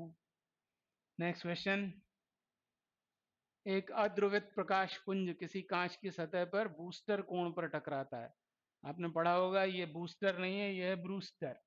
ब्रूस्टर कोण पर टकराता है तो परिवर्तित प्रकाश आंशिक ध्रुवित होगा। तो सीधे यहाँ आना है आपको, इसको ध्यान से आप पढ़ना। परिवर्तित प्रकाश पूर्णतः ध्रुवित, परंतु अपवर्तित प्रकाश आंशिक ध्रुवित होता है। यही जो नियम है यही कहलाता है ब्रूस्टर का नियम। तो ब्रूस्टर का नियम ही पूछ लिया गया है, ऑप्शन 4 करेक्ट है। नेक्स्ट क्वेश्चन, सूची 1 का सूची 2 से मिलान कीजिए। इसको भी आपको लॉजिक के साथ करना है, थोड़ा सा चालाकी दिखाना है। सूची 1 में कुछ पदार्थ लिखे हुए हैं और सूची 2 में चुंबकीय प्रवृत्ति ससेप्टिबिलिटी लिखी हुई है। सबसे पहले आप इधर ध्यान दें, अचुंबकीय। अचुंबकीय मतलब जिसको चुंबकित नहीं कर सकते, और चुंबकित यदि नहीं कर सकते हैं तो उसकी ससेप्टिबिलिटी 0 होगी। ससेप्टिबिलिटी 0 होगी मतलब डी मैच हो रहा है 1 के साथ में। और यहां ध्यान दें प्रति चुंबकीय मतलब डायामैग्नेटिक, उसके लिए नेगेटिव होती है ससेप्टिबिलिटी, मतलब ये 2 के साथ मैच हो रहा है। बस आपका काम बन गया। A2 इसमें है और A2 इसमें है, मतलब ये दोनों हो नहीं सकते, इन दोनों में से कोई होगा। और D है 1 जो इसके साथ मैच हो रहा है, मतलब ऑप्शन 1 करेक्ट है। एग्जामिनर भी आपसे यही चाह रहा था, नहीं तो इसमें आपको ज्यादा टाइम खर्च नहीं करना है। तो अगला क्वेश्चन, समान द्रव्यमान के दो पिंड A तथा B, ऐसे हैं दो समान द्रव्यमान के पिंड, मान लेते हैं इनका द्रव्यमान है m। समान द्रव्यमान के दो पिंड A तथा B पूर्णतया अप्रत्यास्थ एक विमीय संघट्ट करते हैं, इनके बीच परफेक्टली इन इलास्टिक कोलिजन होता है। तो आपको पता है कि ये दोनों जुड़ जाएंगे एक दूसरे से और किसी उभयनिष्ठ वेग से आगे बढ़ेंगे। आगे बोल रहे हैं संघट्ट से पूर्व पिंड A का वेग v1 है, और जबकि पिंड B विराम में है तो इसकी तो वेलोसिटी 0 है और इसकी इनिशियल वेलोसिटी v1 है। और फिर क्या बोल रहे हैं, संघट्ट के पश्चात निकाय का वेग v2 है। इन दोनों का मिलकर एक निकाय बन गया जिसका द्रव्यमान हो जाएगा 2m और इसका वेग है v2। तो हमको बताना है अनुपात v1 अपॉन v2 कितना है। तो यहाँ लगाएंगे हम संवेग संरक्षण का नियम। टक्कर के पहले निकाय का संवेग कितना होगा, mv1। इसका तो कोई संवेग होगा नहीं, तो ये टोटल मोमेंटम पहले, और बाद में दोनों आप साथ चल रहे हैं तो कुल द्रव्यमान 2m और वेग इस निकाय का v2 है। m कट गया, हमसे पूछा क्या है v1 अपॉन v2, तो ये आ गया 2:1। ये इसका आंसर है 2:1। आसान सा क्वेश्चन है। उपरोक्त नाभिक की उत्सर्जन के लिए उत्पाद Q की द्रव्यमान संख्या व परमाणु क्रमांक क्रमशः हैं। तो आपको पता होगा कि ये न्यूक्लियस का सिंबल होता है X, और यहाँ लिखा होता है परमाणु क्रमांक और यहाँ लिखा होता है द्रव्यमान संख्या। ये उसका केमिकल सिंबल है X। तो यह है द्रव्यमान संख्या और यह है परमाणु क्रमांक। तो ऐसा ही न्यूक्लियस दिया हुआ है 29082, और इस न्यूक्लियस में से उत्सर्जित होता है एक अल्फा कण। तो अल्फा कण जब भी उत्सर्जित होगा तो ये Z 2 से कम हो जाएगा 80, और A ये 4 से कम हो जाएगा मतलब 286, और एक नया न्यूक्लियस बनेगा वाई। और उसके बाद क्या हुआ, फिर इसमें से उत्सर्जित हुआ ई प्लस। ई प्लस मतलब होता है पॉजिट्रॉन।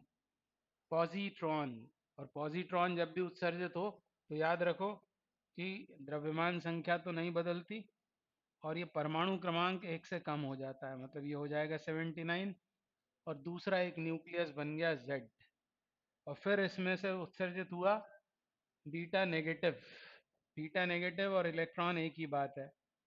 बीटा नेगेटिव इसमें से उत्सर्जित हुआ, तब क्या होगा, ये एक से बढ़ जाएगा परमाणु क्रमांक, और पर द्रव्यमान संख्या उतनी ही रहेगी। तो फिर से एक नया न्यूक्लियस बन गया P। हमसे पूछा है इस Q के बारे में। फिर से एक इसमें से इलेक्ट्रॉन निकलता है। इलेक्ट्रॉन या बीटा पार्टिकल एक ही बात है। तो क्या होगा, ये एक से बढ़ जाएगा यानी 81, और 286 उतना ही रहेगा। और आखिरी न्यूक्लियस बना है Q। और Q के संगत हमसे द्रव्यमान संख्या और परमाणु क्रमांक पूछे हुए हैं, मतलब आंसर हो जाएगा 286। 81 answer 4 is correct.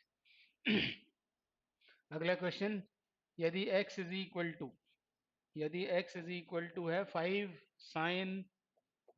Sign pi T plus pi by 3, तो देखकर समझ में आ गया होगा कि विस्थापन समीकरण है सरल आवर्त गति का।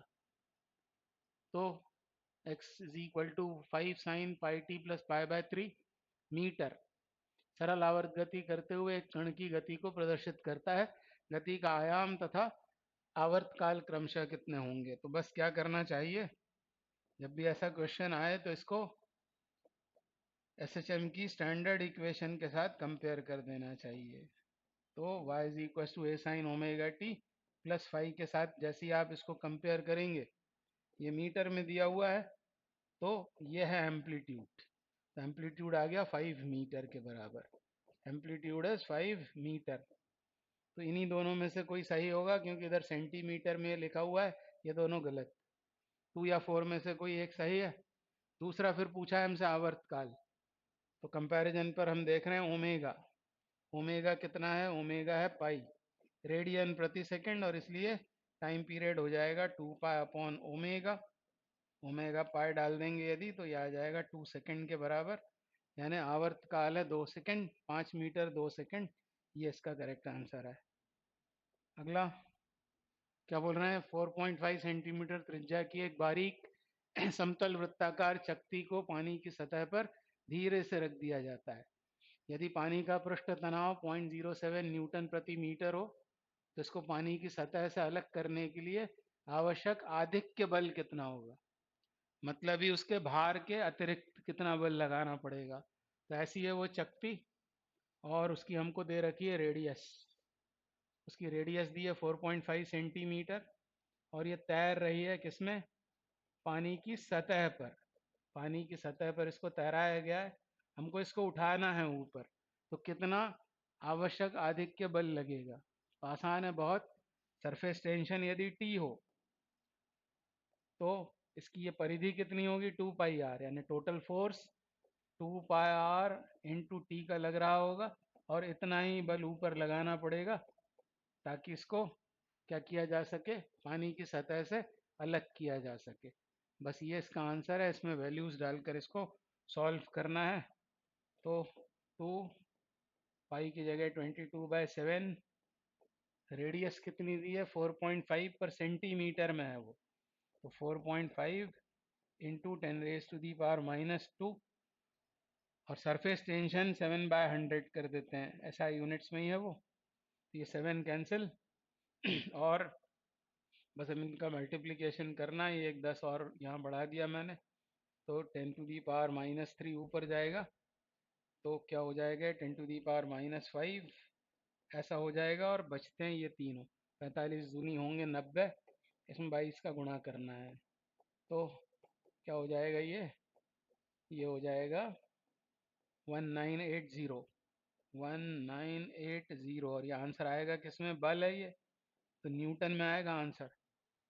अब देखते हैं इसमें से कौन सा सही है। 1980, तो ये दोनों तो हो नहीं सकते, ये बिल्कुल नहीं होगा, ये भी नहीं होगा, इन दोनों में से कोई एक है।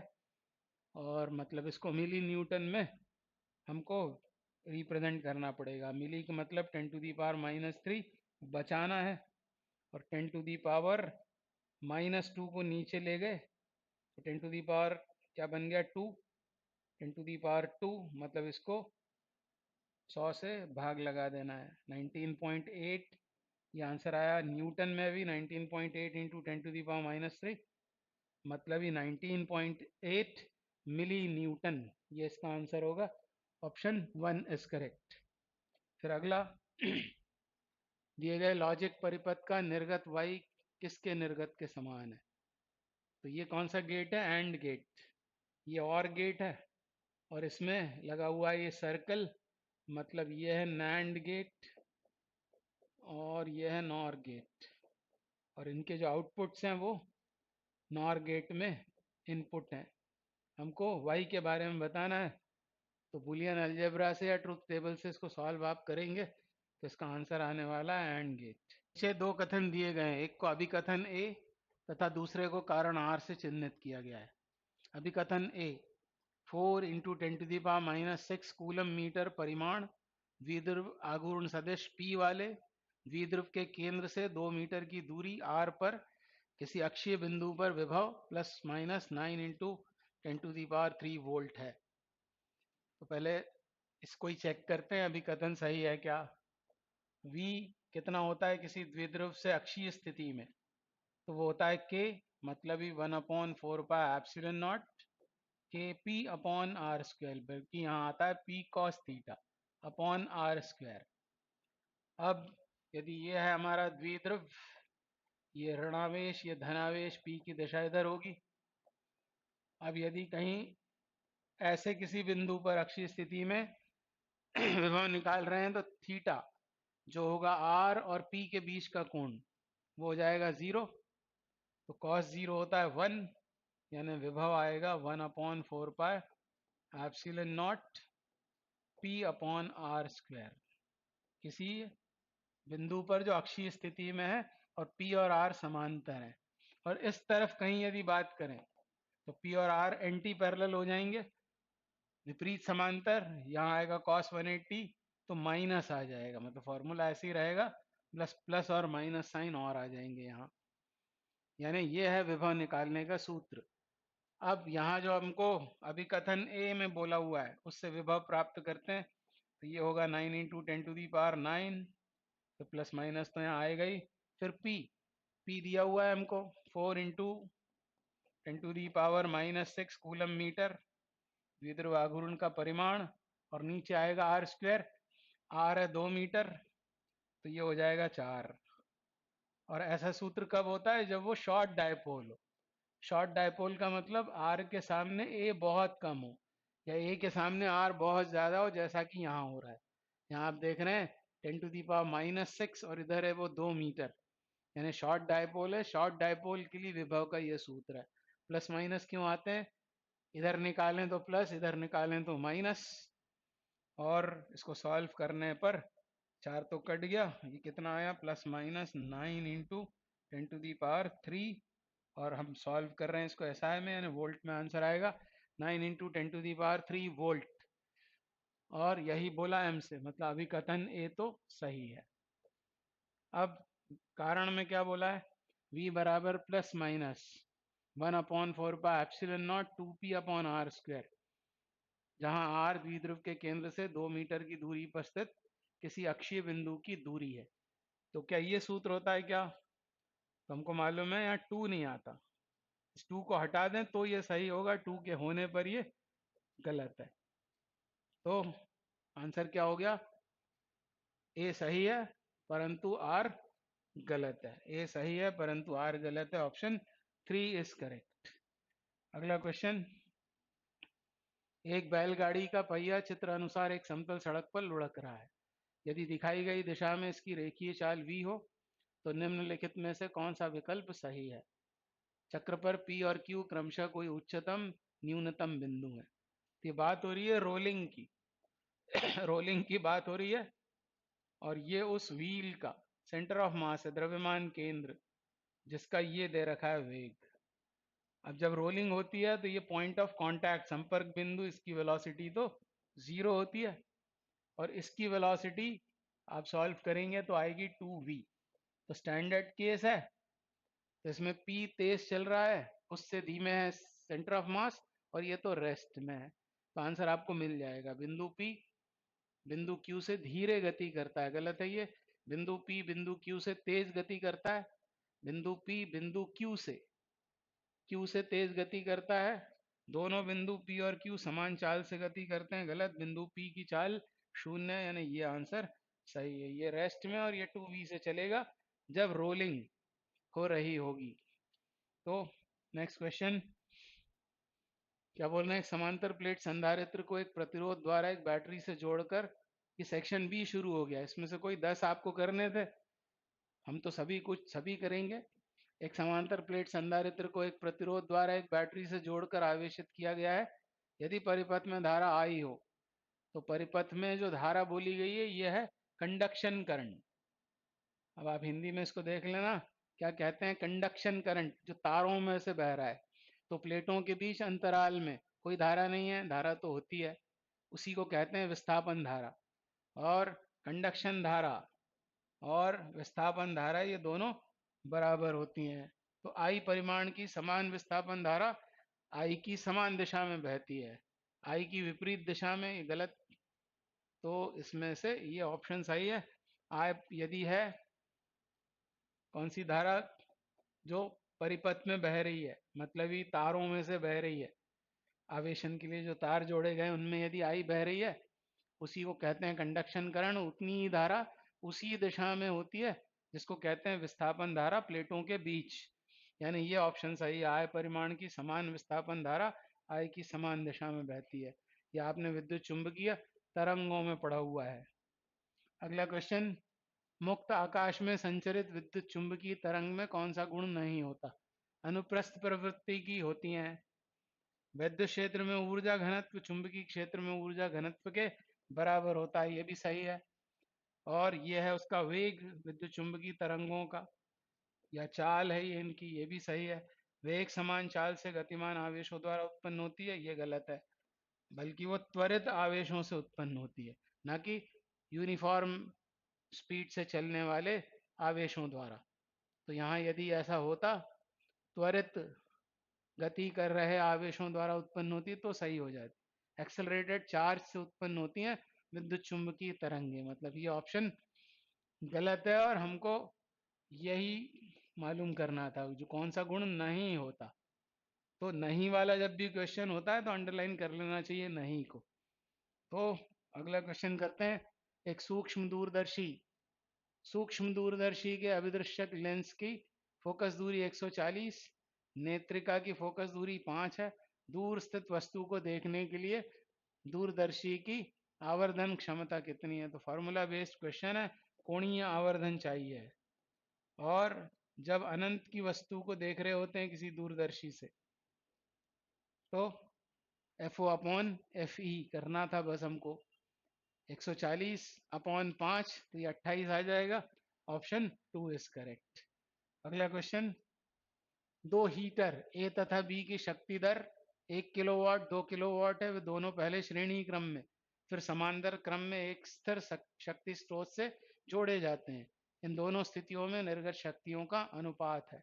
तो पहले आपको ये याद आ जाना चाहिए जो पहले भी मैंने आपको बताया था, के बी सी रीलोडेड, यानी ये है बल्ब। बल्ब और हीटर एक ही बात है, क्योंकि बल्ब और हीटर में एक फिलामेंट ही तो होता है, तो शक्ति उसी पर निर्भर करती है। तो बल्ब्स को जब सीरीज में जोड़ेंगे, दो बल्बों को, तो जो पावर आएगी श्रेणी क्रम में जो पावर आएगी उसका ये सूत्र है। यदि याद आ गया तो बहुत अच्छा होगा, बहुत कम समय में आंसर आ जाएगा। ये श्रेणी क्रम का सूत्र याद कैसे आएगा? तुमको मालूम है कैपेसिटर सीरीज में 1/C1 1/C2 होते हैं। तो दो बल्ब यदि श्रेणी क्रम में जोड़े हैं तो नेट पावर क्या होगी? तो P1 P2 upon P1 plus P2। और यदि इनको समांतर क्रम में जोड़ा जाएगा तो समांतर क्रम में यानी P पैरेलल ये हो जाएगा P1 प्लस P2। अब हमको अलग अलग उनकी शक्तियां दे रखी हैं, बस यहाँ वैल्यूज डाल देते हैं, P1 P2 मतलब 1 इंटू 2 अपॉन 1 प्लस 2, ये किलोवाट में सीरीज में, और P1 प्लस P2 मतलब 3 किलोवाट। हमको चाहिए क्या है, हमको चाहिए दोनों स्थितियों में निर्गत शक्तियों का अनुपात, मतलब PS अपॉन P आपको चाहिए। तो PS है 2/3 और P है 3, यानी अनुपात हो गया 2:9। तो इजीली ये सॉल्व हो जाएगा यदि ये याद आ जाता है तो। आपने देखा ये बड़ा इंपॉर्टेंट बात है। 5 तरह के क्वेश्चंस आपसे बन जाएंगे यदि इतना सा याद रखा तो, और इनमें से कोई एक याद आ गया तो बाकी सब याद आ जाता है। अगला क्वेश्चन, निम्नलिखित ग्राफ में एक आदर्श गैस के 3 दाबों P1 P2 P3 पर टीवी वक्र प्रदर्शित करता है, जहाँ T द्रव तापमान, V आयतन, जिसकी चार्ल्स नियम की बिंदु रेखा द्वारा तुलना की गई है। तो सिर्फ हम इसकी बात करेंगे, चार्ल्स का नियम लगाएंगे, PV is equal to mu R T आदर्श गैस समीकरण, और दाब नियत है, दाब नियत है, और ग्राफ खींचा गया T और V के बीच में। तो ये T और V को इसके नीचे ले जाते हैं, T upon V, T upon V बराबर होगा P अपॉन म्यू आर, जो इस ग्राफ की होगी प्रवणता, इन ग्राफ्स की जो डॉटेड लाइन से दिखाएं सरल रेखीय, और ये होगा कांस्टेंट, क्योंकि दाब कांस्टेंट है, म्यू आर भी कांस्टेंट है। ये होगा नियतांक। पर इसके नियतांक होने पर हम तो बात करेंगे किस किस की, टी और वी की, टी और वी की, ये दोनों नियतांक हैं, दोनों प्रोपोर्शनल हैं। पर यदि आप इस पर ध्यान दें, इस पर और इस पर, तो आप देख रहे हैं थीटा जिसके लिए सबसे ज्यादा होगा, प्रेशर भी उसके लिए ज्यादा होगा। तो स्लोप या प्रवणता जिसकी ज्यादा, तो टेन थीटा भी ज्यादा और P1 भी ज्यादा, यानी P1 is greater than P2 is greater than P3। ये इस क्वेश्चन का आंसर है। तो ऑप्शन डी सही हो जाएगा, 4 सही हो जाएगा, P1 is greater than P2 is greater than P3। एक वस्तु की गति का वेग समय ग्राफ नीचे प्रदर्शित है, VT ग्राफ दिया हुआ है, हमको चाहिए उचित त्वरण समय ग्राफ। VT ग्राफ से AT ग्राफ प्रोड्यूस करना है।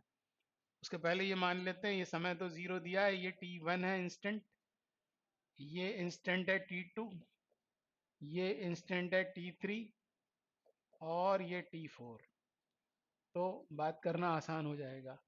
अब VT ग्राफ दिया, AT ग्राफ चाहिए। अब VT ग्राफ की क्या प्रॉपर्टी होती है, इसकी जो प्रवणता होती है वो प्रवणता त्वरण को प्रदर्शित करती है। तो यदि हम इस अंतराल की बात करें, कहां से कहां, 0 से T1, तो 0 से T1 के दौरान वेलोसिटी 0 है, और वेलोसिटी 0 होने से एक्सेलरेशन 0 होगा। ये पहला अंतराल। तो देख रहे हैं आप, ये ग्राफ खाली पड़े हुए हैं चारों, मूल बिंदु से शुरू किया समय 0 से, तो कुछ देर त्वरण 0 है। तो ये इस अंतराल के लिए, 0 से T1 के लिए। अब यदि T1 से T2 की बात करें, इस अंतराल के लिए बात करें T1 से T2, तो आप देख रहे हैं सरल रेखा है VT ग्राफ, और इसकी प्रवणता त्वरण प्रदर्शित करती है। तो थीटा ये कांस्टेंट है, तो tan थीटा मतलब ही एक्सेलरेशन कांस्टेंट रहेगा। और क्योंकि थीटा लेस देन 90 है, इसलिए एक्सेलरेशन पॉजिटिव होगा, पॉजिटिव और कांस्टेंट। तो इसमें तो बदल रहा है, ये इसमें भी बदल रहा है, और इसमें नीचे दिखाया हुआ है, मतलब ये ग्राफ सही होना चाहिए। यहाँ देख रहे हैं आप त्वरण कैसा है, T1 से T2 के दौरान वो है कांस्टेंट और पॉजिटिव, मतलब ऑप्शन तो यही सही है। पर यदि आगे और चेक लगाना है तो T2 से T3 में क्या हो रहा है, T2 से T3 इस दौरान वेलोसिटी कांस्टेंट हो गई, और वेलोसिटी कांस्टेंट हो गई मतलब त्वरण 0 है। तो ये देखो त्वरण 0 है। और फिर यदि T3 से T4 की बात करें, T3 से T4 की यदि बात करेंगे, तो इसी तरह थीटा कांस्टेंट है, तो ये तो कांस्टेंट है, पर थीटा क्योंकि 90 से ज्यादा अधिक कोण है, ऑब्ट्यूज एंगल है, तो टेन थीटा नेगेटिव होगा, मतलब ही एक्सेलरेशन नेगेटिव होगा, और इसीलिए उसे यहाँ दिखाया हुआ है। तो कंफर्म हो गया, वेरीफाई हो गया कि यही ग्राफ है। तो हमको एक वीटी ग्राफ देकर पूछा था एटी ग्राफ, इसका आंसर 3 सही है। फिर अगला क्वेश्चन, वह परिपथ चुनिए जो ब्रिज की संतुलन प्राप्त कर सके। तो व्हीट स्टोन ब्रिज है, इसके संतुलन के लिए कौन सा परिपथ सही है ये हमको बताना है। तो आप देख रहे हैं कि दो रेजिस्टर तो इधर लगे हुए हैं 10 ओम के, और इधर एक 15 ओम का है हर सर्किट में, और एक 5 ओम के साथ एक डायोड लगा हुआ है। तो पहले तो ये देखें कि डायोड कैसा है, अग्र अभिनत है मतलब फॉरवर्ड बायस है या पश्च अभिनत है। तो ये नेगेटिव टर्मिनल है इस बैटरी का, नेगेटिव टर्मिनल इधर जुड़ा है और पॉजिटिव टर्मिनल इधर, मतलब ये कैसा है, अग्र बायसित। अग्र बायसित है, और जरूरी नहीं है कि ये आदर्श डायोड हो, इसका प्रतिरोध शून्य होना जरूरी नहीं है। तो यदि ये अग्र बायसित है और इसका प्रतिरोध कुछ है नॉन जीरो, तो इसके प्रतिरोध को वो बढ़ाएगा, क्योंकि ये दोनों श्रेणी क्रम में हो गए। मान लो इसका रेजिस्टेंस आर है, तो टोटल रेजिस्टेंस इधर 5 + R होगा, मतलब बढ़ गया। और हम बढ़ाना ही चाहेंगे यदि ये संतुलन, ये ब्रिज को हमें संतुलित करना है, क्योंकि इधर अनुपात है 1:1, इधर ये 15 है, इसे बदल नहीं सकते, इसे भी नहीं, इसे ही बदल सकते हैं। यदि ये 15 बना दिया जाए इस ब्रांच का रेजिस्टेंस, तो ये ब्रिज बैलेंस हो जाएगा। तो ये अग्र अभिनत है, मान लो इसका रेजिस्टेंस है 10 ओम, तो श्रेणी क्रम में होने की वजह से 15 हो जाएगा, और 15 और 15 का अनुपात 1:1 होकर ये ब्रिज आराम से बैलेंस हो जाएगा। इसका मतलब इन तीनों को गलत होना चाहिए। अब देखते हैं क्या गलती है इसमें। जैसे इसमें आप देख रहे हैं डायोड है तो अग्र अभिनत, पर इसके साथ ये है समांतर क्रम में। समांतर क्रम में जब दो होते हैं, जैसे यहाँ कितना आया, 10 ओम आया था, 10 ओम आया था, तभी ये टोटल 15 हुआ, तभी अनुपात 1:1 हुआ। तो यदि ये 10 है, ये 5 है, तो 10 × 5/15, 10/3, मतलब 3.33 हो जाएगा इसका रेजिस्टेंस, जो इसके साथ समान अनुपात में नहीं होगा, मतलब ये सही नहीं है। फिर अब इसे देखें तो ये डायोड कैसा है, तो ये डायोड है अग्र अभिनत। अग्र अभिनत है या पश्च अभिनत है, ये धन को जोड़ा है ऋण से, मतलब ये है रिवर्स बायस्ड पश्च अभिनत। और पश्च अभिनति में क्या होगा, पश्च अभिनति में है तो ये ब्रांच ही काम नहीं करेगी, इसको हमको उठाकर अलग करना पड़ेगा, तो फिर वो चार भुजाओं वाला वो ब्रिज रह ही नहीं पाएगा, यानी ये भी संभव नहीं है। अब इसको यदि देखें तो ये धन है, ये धन, और ये ऋण, मतलब ये भी उसी कारण से संभव नहीं है, क्योंकि आ जाएगा पश्च अभिनति में, और पश्च अभिनत में ये ब्रांच ही काम नहीं करेगी, और इसलिए ये भी नहीं हो सकता। तो ऑप्शन 1 करेक्ट है, और आपको ये आर्गुमेंट समझ में आया होगा। अगला क्वेश्चन करेंगे, यदि एक सरल लोलक में गोलक का द्रव्यमान इसके मूल द्रव्यमान के 3 गुने तक बढ़ा दिया जाता है तथा इसकी प्रारंभिक लंबाई आधी कर दी जाए, तो दोलन का नया आवर्तकाल प्रारंभिक आवर्तकाल का x/2 गुना हो जाता है, तब x का मान क्या है। तो बात हो रही है सरल लोलक की, ये उसका आवर्तकाल, और आवर्तकाल द्रव्यमान पर तो निर्भर ही नहीं करता, तो 3 गुने या कितने भी गुने कर दें टाइम पीरियड पर कोई फर्क नहीं पड़ेगा। और लंबाई के साथ इसका क्या संबंध है, तो t समानुपात में है वर्गमूल लंबाई का, t प्रोपोर्शनल टू √L। अब प्रारंभिक लंबाई आधी कर दी, तो ये नया आवर्तकाल, ये पुराना आवर्तकाल, नई लंबाई आधी कर दी पुरानी से, मतलब ये आ गया 1/√2, नए आवर्तकाल और पुराने आवर्तकाल का अनुपात। और ये दिया हुआ है x/2 के बराबर, ऐसा बोला है नया आवर्तकाल प्रारंभिक आवर्तकाल का, नया आवर्तकाल प्रारंभिक आवर्तकाल का x/2 है, ये रिलेशन दिया है। तो यहाँ से t'/t कितना होगा, वो होगा x/2। तो t'/t ये आया है, इसको किससे इक्वेट कर दें, x/2 से, और 2 का किया क्रॉस मल्टीप्लाई, तो 2/√2, और ये हो जाएगा √2 के बराबर, यानी x का मान √2 होना चाहिए। ऑप्शन 2 करेक्ट हो गया। अगला क्वेश्चन, m द्रव्यमान तथा r त्रिज्या की पृथ्वी के तल से 2r ऊंचाई पर स्थित एक वृत्ताकार कक्षा में m द्रव्यमान के किसी उपग्रह को पृथ्वी तल से प्रक्षेपित करने के लिए न्यूनतम आवश्यक ऊर्जा कितनी होगी?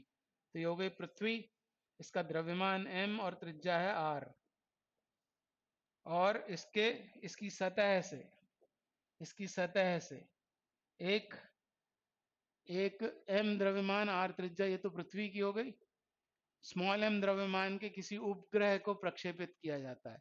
मान लो उसे ऊर्जा आपने दी है, मान लो E, तो ये E ऊर्जा देकर और इसको प्रक्षेपित किया इस तरह कि ये क्या करने लगे, 2r ऊंचाई, 2r ऊंचाई मतलब सतह से 2r ऊंचाई पर ये जो स्मॉल m द्रव्यमान का ये उपग्रह है ये गति करने लगे। तो ये ऊर्जा कितनी होगी, ये हमसे पूछी हुई है न्यूनतम आवश्यक ऊर्जा। तो कैसे करेंगे, तो इसको करेंगे हम ऊर्जा संरक्षण से। यहाँ पर जब हम हैं, या उपग्रह जब यहाँ है, तब उसके पास कौन कौन सी ऊर्जाएं हैं? एक तो वो गतिज ऊर्जा जो आपने उसे प्रदान की है, और दूसरी होगी उसकी गुरुत्वीय स्थितिज ऊर्जा।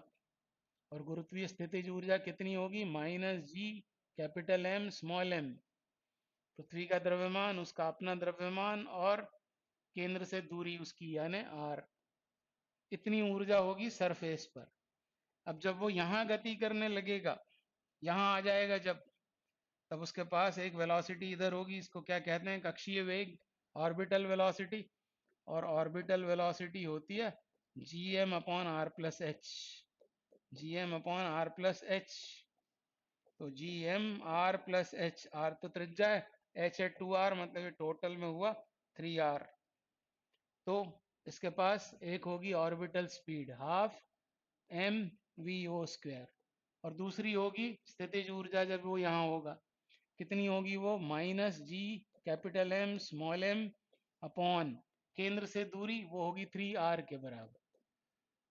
और अब इसमें वैल्यू डाल देते हैं पहले, E plus -g m small m upon r, और ये होगा half m v not square, इसका स्क्वायर मतलब gm अपॉन, ऑलरेडी यहाँ स्मॉल m आ रहा है, vo का वैल्यू डाल रहे हैं हम, vo का स्क्वायर gm अपॉन 3r, ऐसा हुआ minus g capital M small m upon 3r। तो ये क्वेश्चन भी डिफिकल्ट क्वेश्चंस में से थोड़ा कैलकुलेशन है, पर वो कर लेते हैं बच्चे यदि उन्हें ये पता है। ये क्वेश्चन पहले जेई मेन में आया हुआ है, इसलिए जेई मेन के भी जहाँ तक हो सके क्वेश्चंस करने चाहिए, जितने आपसे बनते हैं उतने। तो E minus G M small m upon R, इसको थोड़ा अरेंज कर लेते हैं। तो हाफ m, ये अब नहीं लिखना है क्योंकि ऑलरेडी हम लिख चुके हैं यहाँ पर। तो ये कितना हुआ?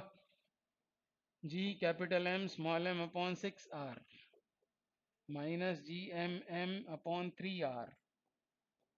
और अब इसको ले जाते हैं उधर, क्योंकि यही हमें प्राप्त करना है E।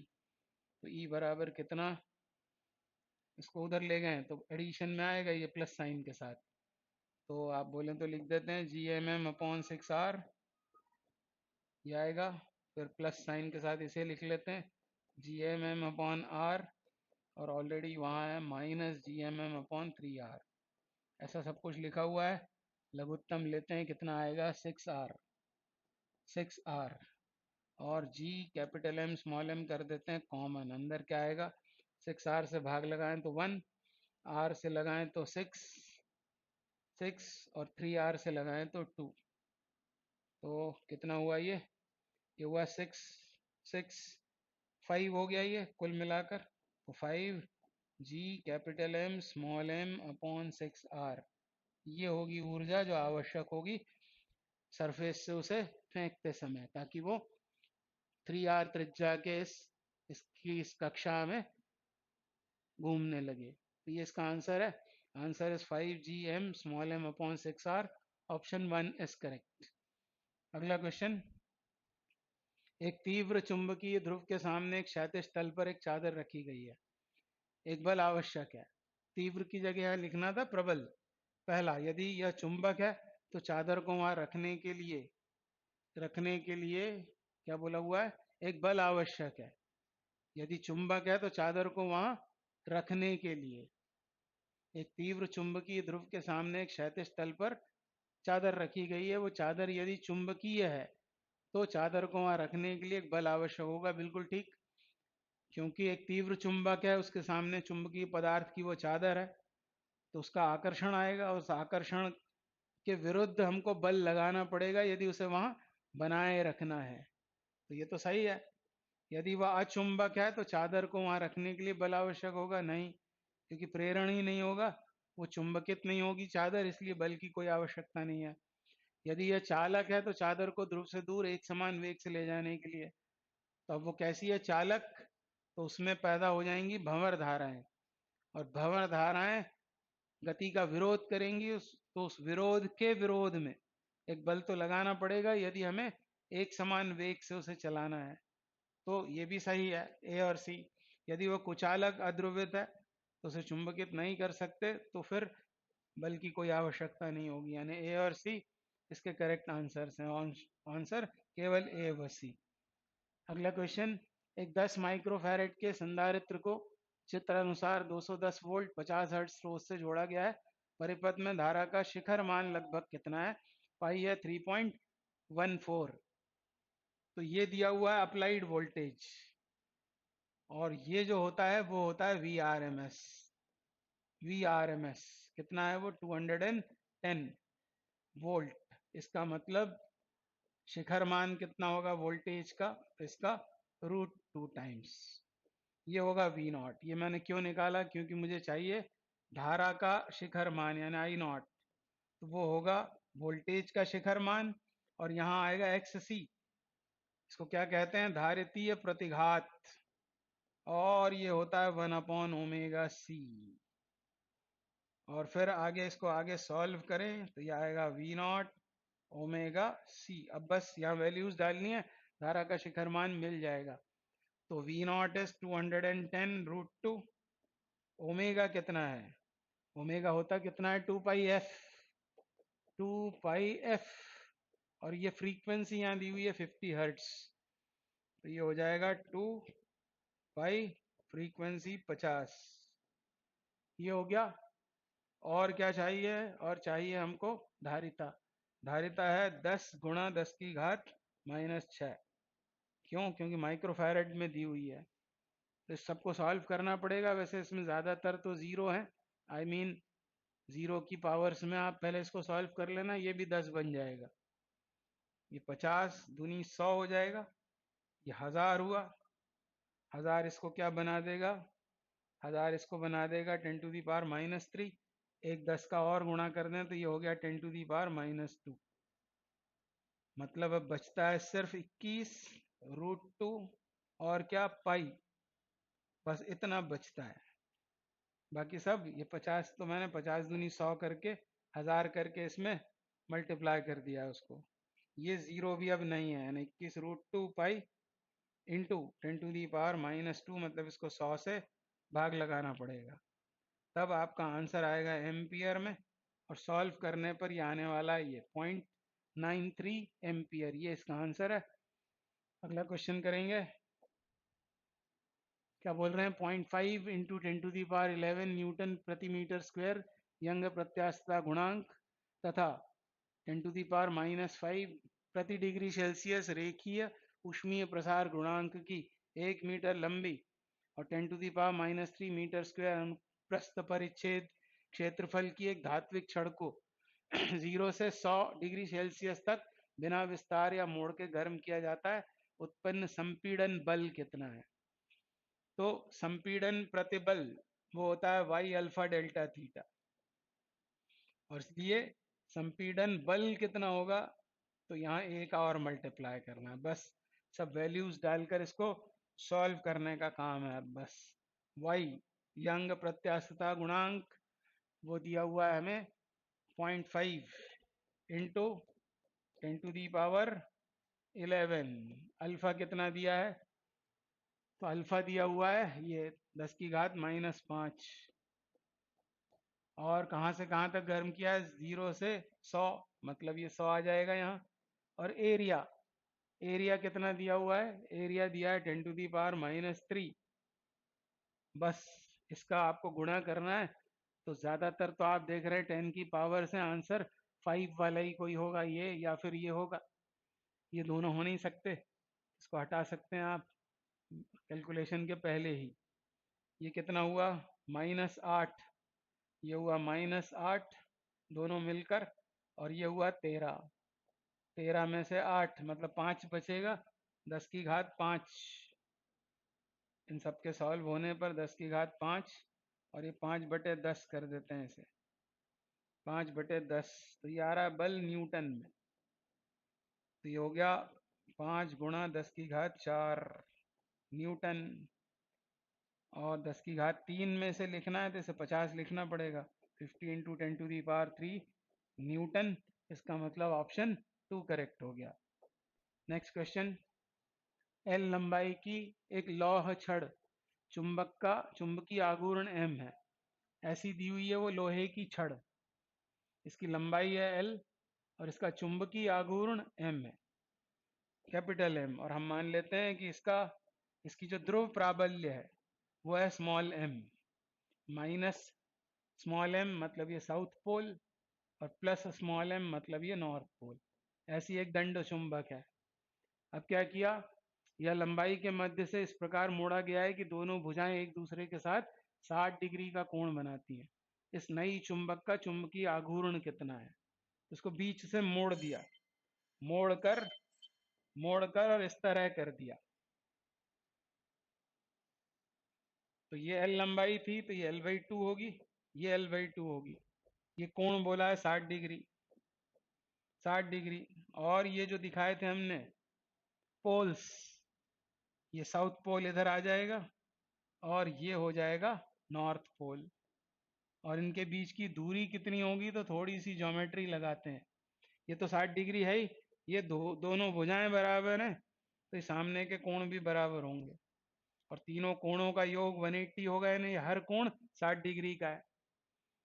इसका मतलब ये भी L/2 होगा। हर कोण 60 डिग्री का मतलब समबाहु त्रिभुज बन गया। ये L/2, ये L/2, तो ये भी L/2 होगा। अब हमें चाहिए क्या है, हमको चाहिए चुंबकीय आघूर्ण। तो हम क्या करेंगे, ध्रुव प्रबलता, पहले इसका चुंबकीय आघूर्ण लिखते हैं हम। वो कितना होगा, ध्रुव प्रबलता इंटू प्रभावकारी लंबाई, ये पहले की। और अब कितना हो जाएगा इसका चुंबकीय आघूर्ण, तो ध्रुव प्रबलता तो उतनी ही रही, और ये लंबाई अब L/2 हो गई दोनों ध्रुवों के बीच की, यानी ये होगा L/2। और इस ml को लिख सकते हैं कैपिटल M, यानी ये हो गया m/2। यानी आंसर कौन सा हो गया, ये वाला आंसर हो गया m/2। Option 2 is correct. ठीक है, अगला क्वेश्चन, यदि एक बैटरी से जुड़े समांतर प्लेट संधारित्र की प्लेटें एक दूसरे की ओर गति करती हैं, तब इसमें संचित आवेश बढ़ता है। तो ये सब चेक करना है आपको ई तक। क्या दिया हुआ है हमें, एक समांतर प्लेट संधारित्र, उसकी धारिता क्या होती है, वो होती है ε0 A/d, ये होती है उसकी धारिता। दूसरी बात ये कि यदि बैटरी से वो जुड़ा रहता है संधारित्र, वो जुड़ा हुआ है बैटरी से, बैटरी को नहीं हटाया है, और फिर प्लेटों को एक दूसरे से एक दूसरे की ओर गति करती हैं, मतलब डी को घटाया है, बैटरी को जोड़े रखकर और डी को कम किया है, तो ये समांतर प्लेट संधारित्र की धारिता हो गई। और V कांस्टेंट रहेगा, जब तक बैटरी जुड़ी रहेगी तो V कांस्टेंट रहेगा। और हमको बताना है सबसे पहले आवेश के बारे में। तो आवेश के बारे में बताने के लिए हम लगाएं ये फॉर्मूला। क्या जानते हैं आप, ये एक ही बात कर रहे हैं। आप जानते हैं C होता है Q/V। तो V तो कांस्टेंट है, और आपने D को कम किया है, D को कम किया है, और D को यदि कम करेंगे तो धारिता बढ़ जाएगी। तो V कांस्टेंट है, धारिता बढ़ गई तो आवेश भी बढ़ जाएगा। इसमें संचित आवेश बढ़ता है, तो ये तो बिल्कुल ठीक बात लिखी है। इसमें संचित ऊर्जा घटती है। ऊर्जा की यदि बात करें तो ऊर्जा का ये फॉर्मूला यूज करो, हाफ QV, V कांस्टेंट है और आवेश बढ़ रहा है, मतलब ऊर्जा भी बढ़ेगी, जबकि इसमें लिखा है घटती है, मतलब ये सही नहीं है। इसकी धारिता बढ़ती है, तो दूरी कम करने पर धारिता बढ़ती है, ये सही लिखा है। इसके आवेश तथा वोल्टेज का अनुपात समान रहता है, ये हम चेक कर रहे हैं डी। आवेश और वोल्टेज का अनुपात, तो क्या होता है ये Q अपॉन V। इसको वैसे ही देख सकते हैं इस अनुपात को, Q का क्या हुआ है, Q बढ़ा है, V कांस्टेंट है, तो अनुपात भी बढ़ेगा, जबकि क्या लिखा है यहाँ समान रहता है, तो ये भी गलत है। आवेश तथा वोल्टेज का गुणनफल, मतलब Q और V, इसका गुणनफल, तो V कांस्टेंट है, Q बढ़ रहा है, तो ये गुणनफल भी बढ़ेगा, तो बिल्कुल ठीक लिखा है, टोटल में ये बढ़ेगा गुणनफल, यानी ये बात सही लिखी है ना। ऑप्शन हमारे ए, सी और ई सही है, ए, सी एंड ई, मतलब ऑप्शन 2 इज करेक्ट। अगला question, F is equal to क्या दिया है, alpha T square plus beta T द्वारा परिभाषित एक बल दिए गए समय टी पर एक कण पर आरोपित होता है। यदि अल्फा बीटा नियतांक हो तो निम्न में से कौन सा घटक विमाहीन है। ये चार जो दिखाए हुए एक्सप्रेशंस, इनमें से बताना है कौन सा विमाहीन है। तो पहले निकालते हैं अल्फा की विमा। अल्फा की विमा वही होगी, क्या होगी, पहले तो ये कि इसमें समांगता का सिद्धांत लगा रहे हैं, जो एफ की विमा होगी वो इनकी दोनों की मिलकर होगी, फोर्स बराबर फोर्स प्लस फोर्स। तो अल्फा क्या होगा, फोर्स, और बल की विमा होती है mlt-2, और यहाँ से आएगा टी स्क्वायर, यानी ये बना mlt-4, ये अल्फा की विमा है। इसी तरह बीटा को क्या लिखेंगे, बल बटे टी, और बल क्या mlt-2 अपॉन टी, तो ये बन गया mlt-3। तो ये अल्फा बीटा की विमाएं हो गई। हमको बताना है इनमें से कौन विमाहीन है। तो यहाँ ध्यान यदि आपका चला जाता है इस पर, अल्फा टी अपॉन बीटा पर यदि ध्यान जाता है, तो आप देख रहे हैं इस अल्फा की विमा में यदि टी का गुणा हो जाए तो ये बन जाएगा t-3, और नीचे बीटा आ रहा है उसकी विमा यही है, इसका मतलब ये विमाहीन हो जाएगा। तो यदि इधर ध्यान चला गया आपका, अल्फा क्या है mlt-4, और इसमें एक टी का गुणा हुआ है, और नीचे बीटा क्या है mlt-3, तो क्या हुआ mlt-3, और नीचे भी mlt-3, तो ये राशि कैसी हो गई, विमाहीन। तो ये इसका आंसर है, answer 2 is correct, alpha T upon beta.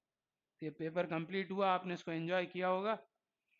तो इस चैनल को आगे बढ़ाने के लिए आप सब हेल्प करना मेरी, आप सीख पाएंगे मुझसे 11th-12th की पूरी physics. Thank you very much. और इसमें कुछ यदि कहीं गड़बड़ हुई हो तो वो भी आप मुझे बताना, आपको कुछ पूछना हो तो मेरा नंबर वैसे तो चैनल पर भी है, पर आप इस नंबर पर मुझसे बात कर सकते हैं यदि आपको कुछ तकलीफ है फिजिक्स को लेकर, तब 9826334545। Thank you very much.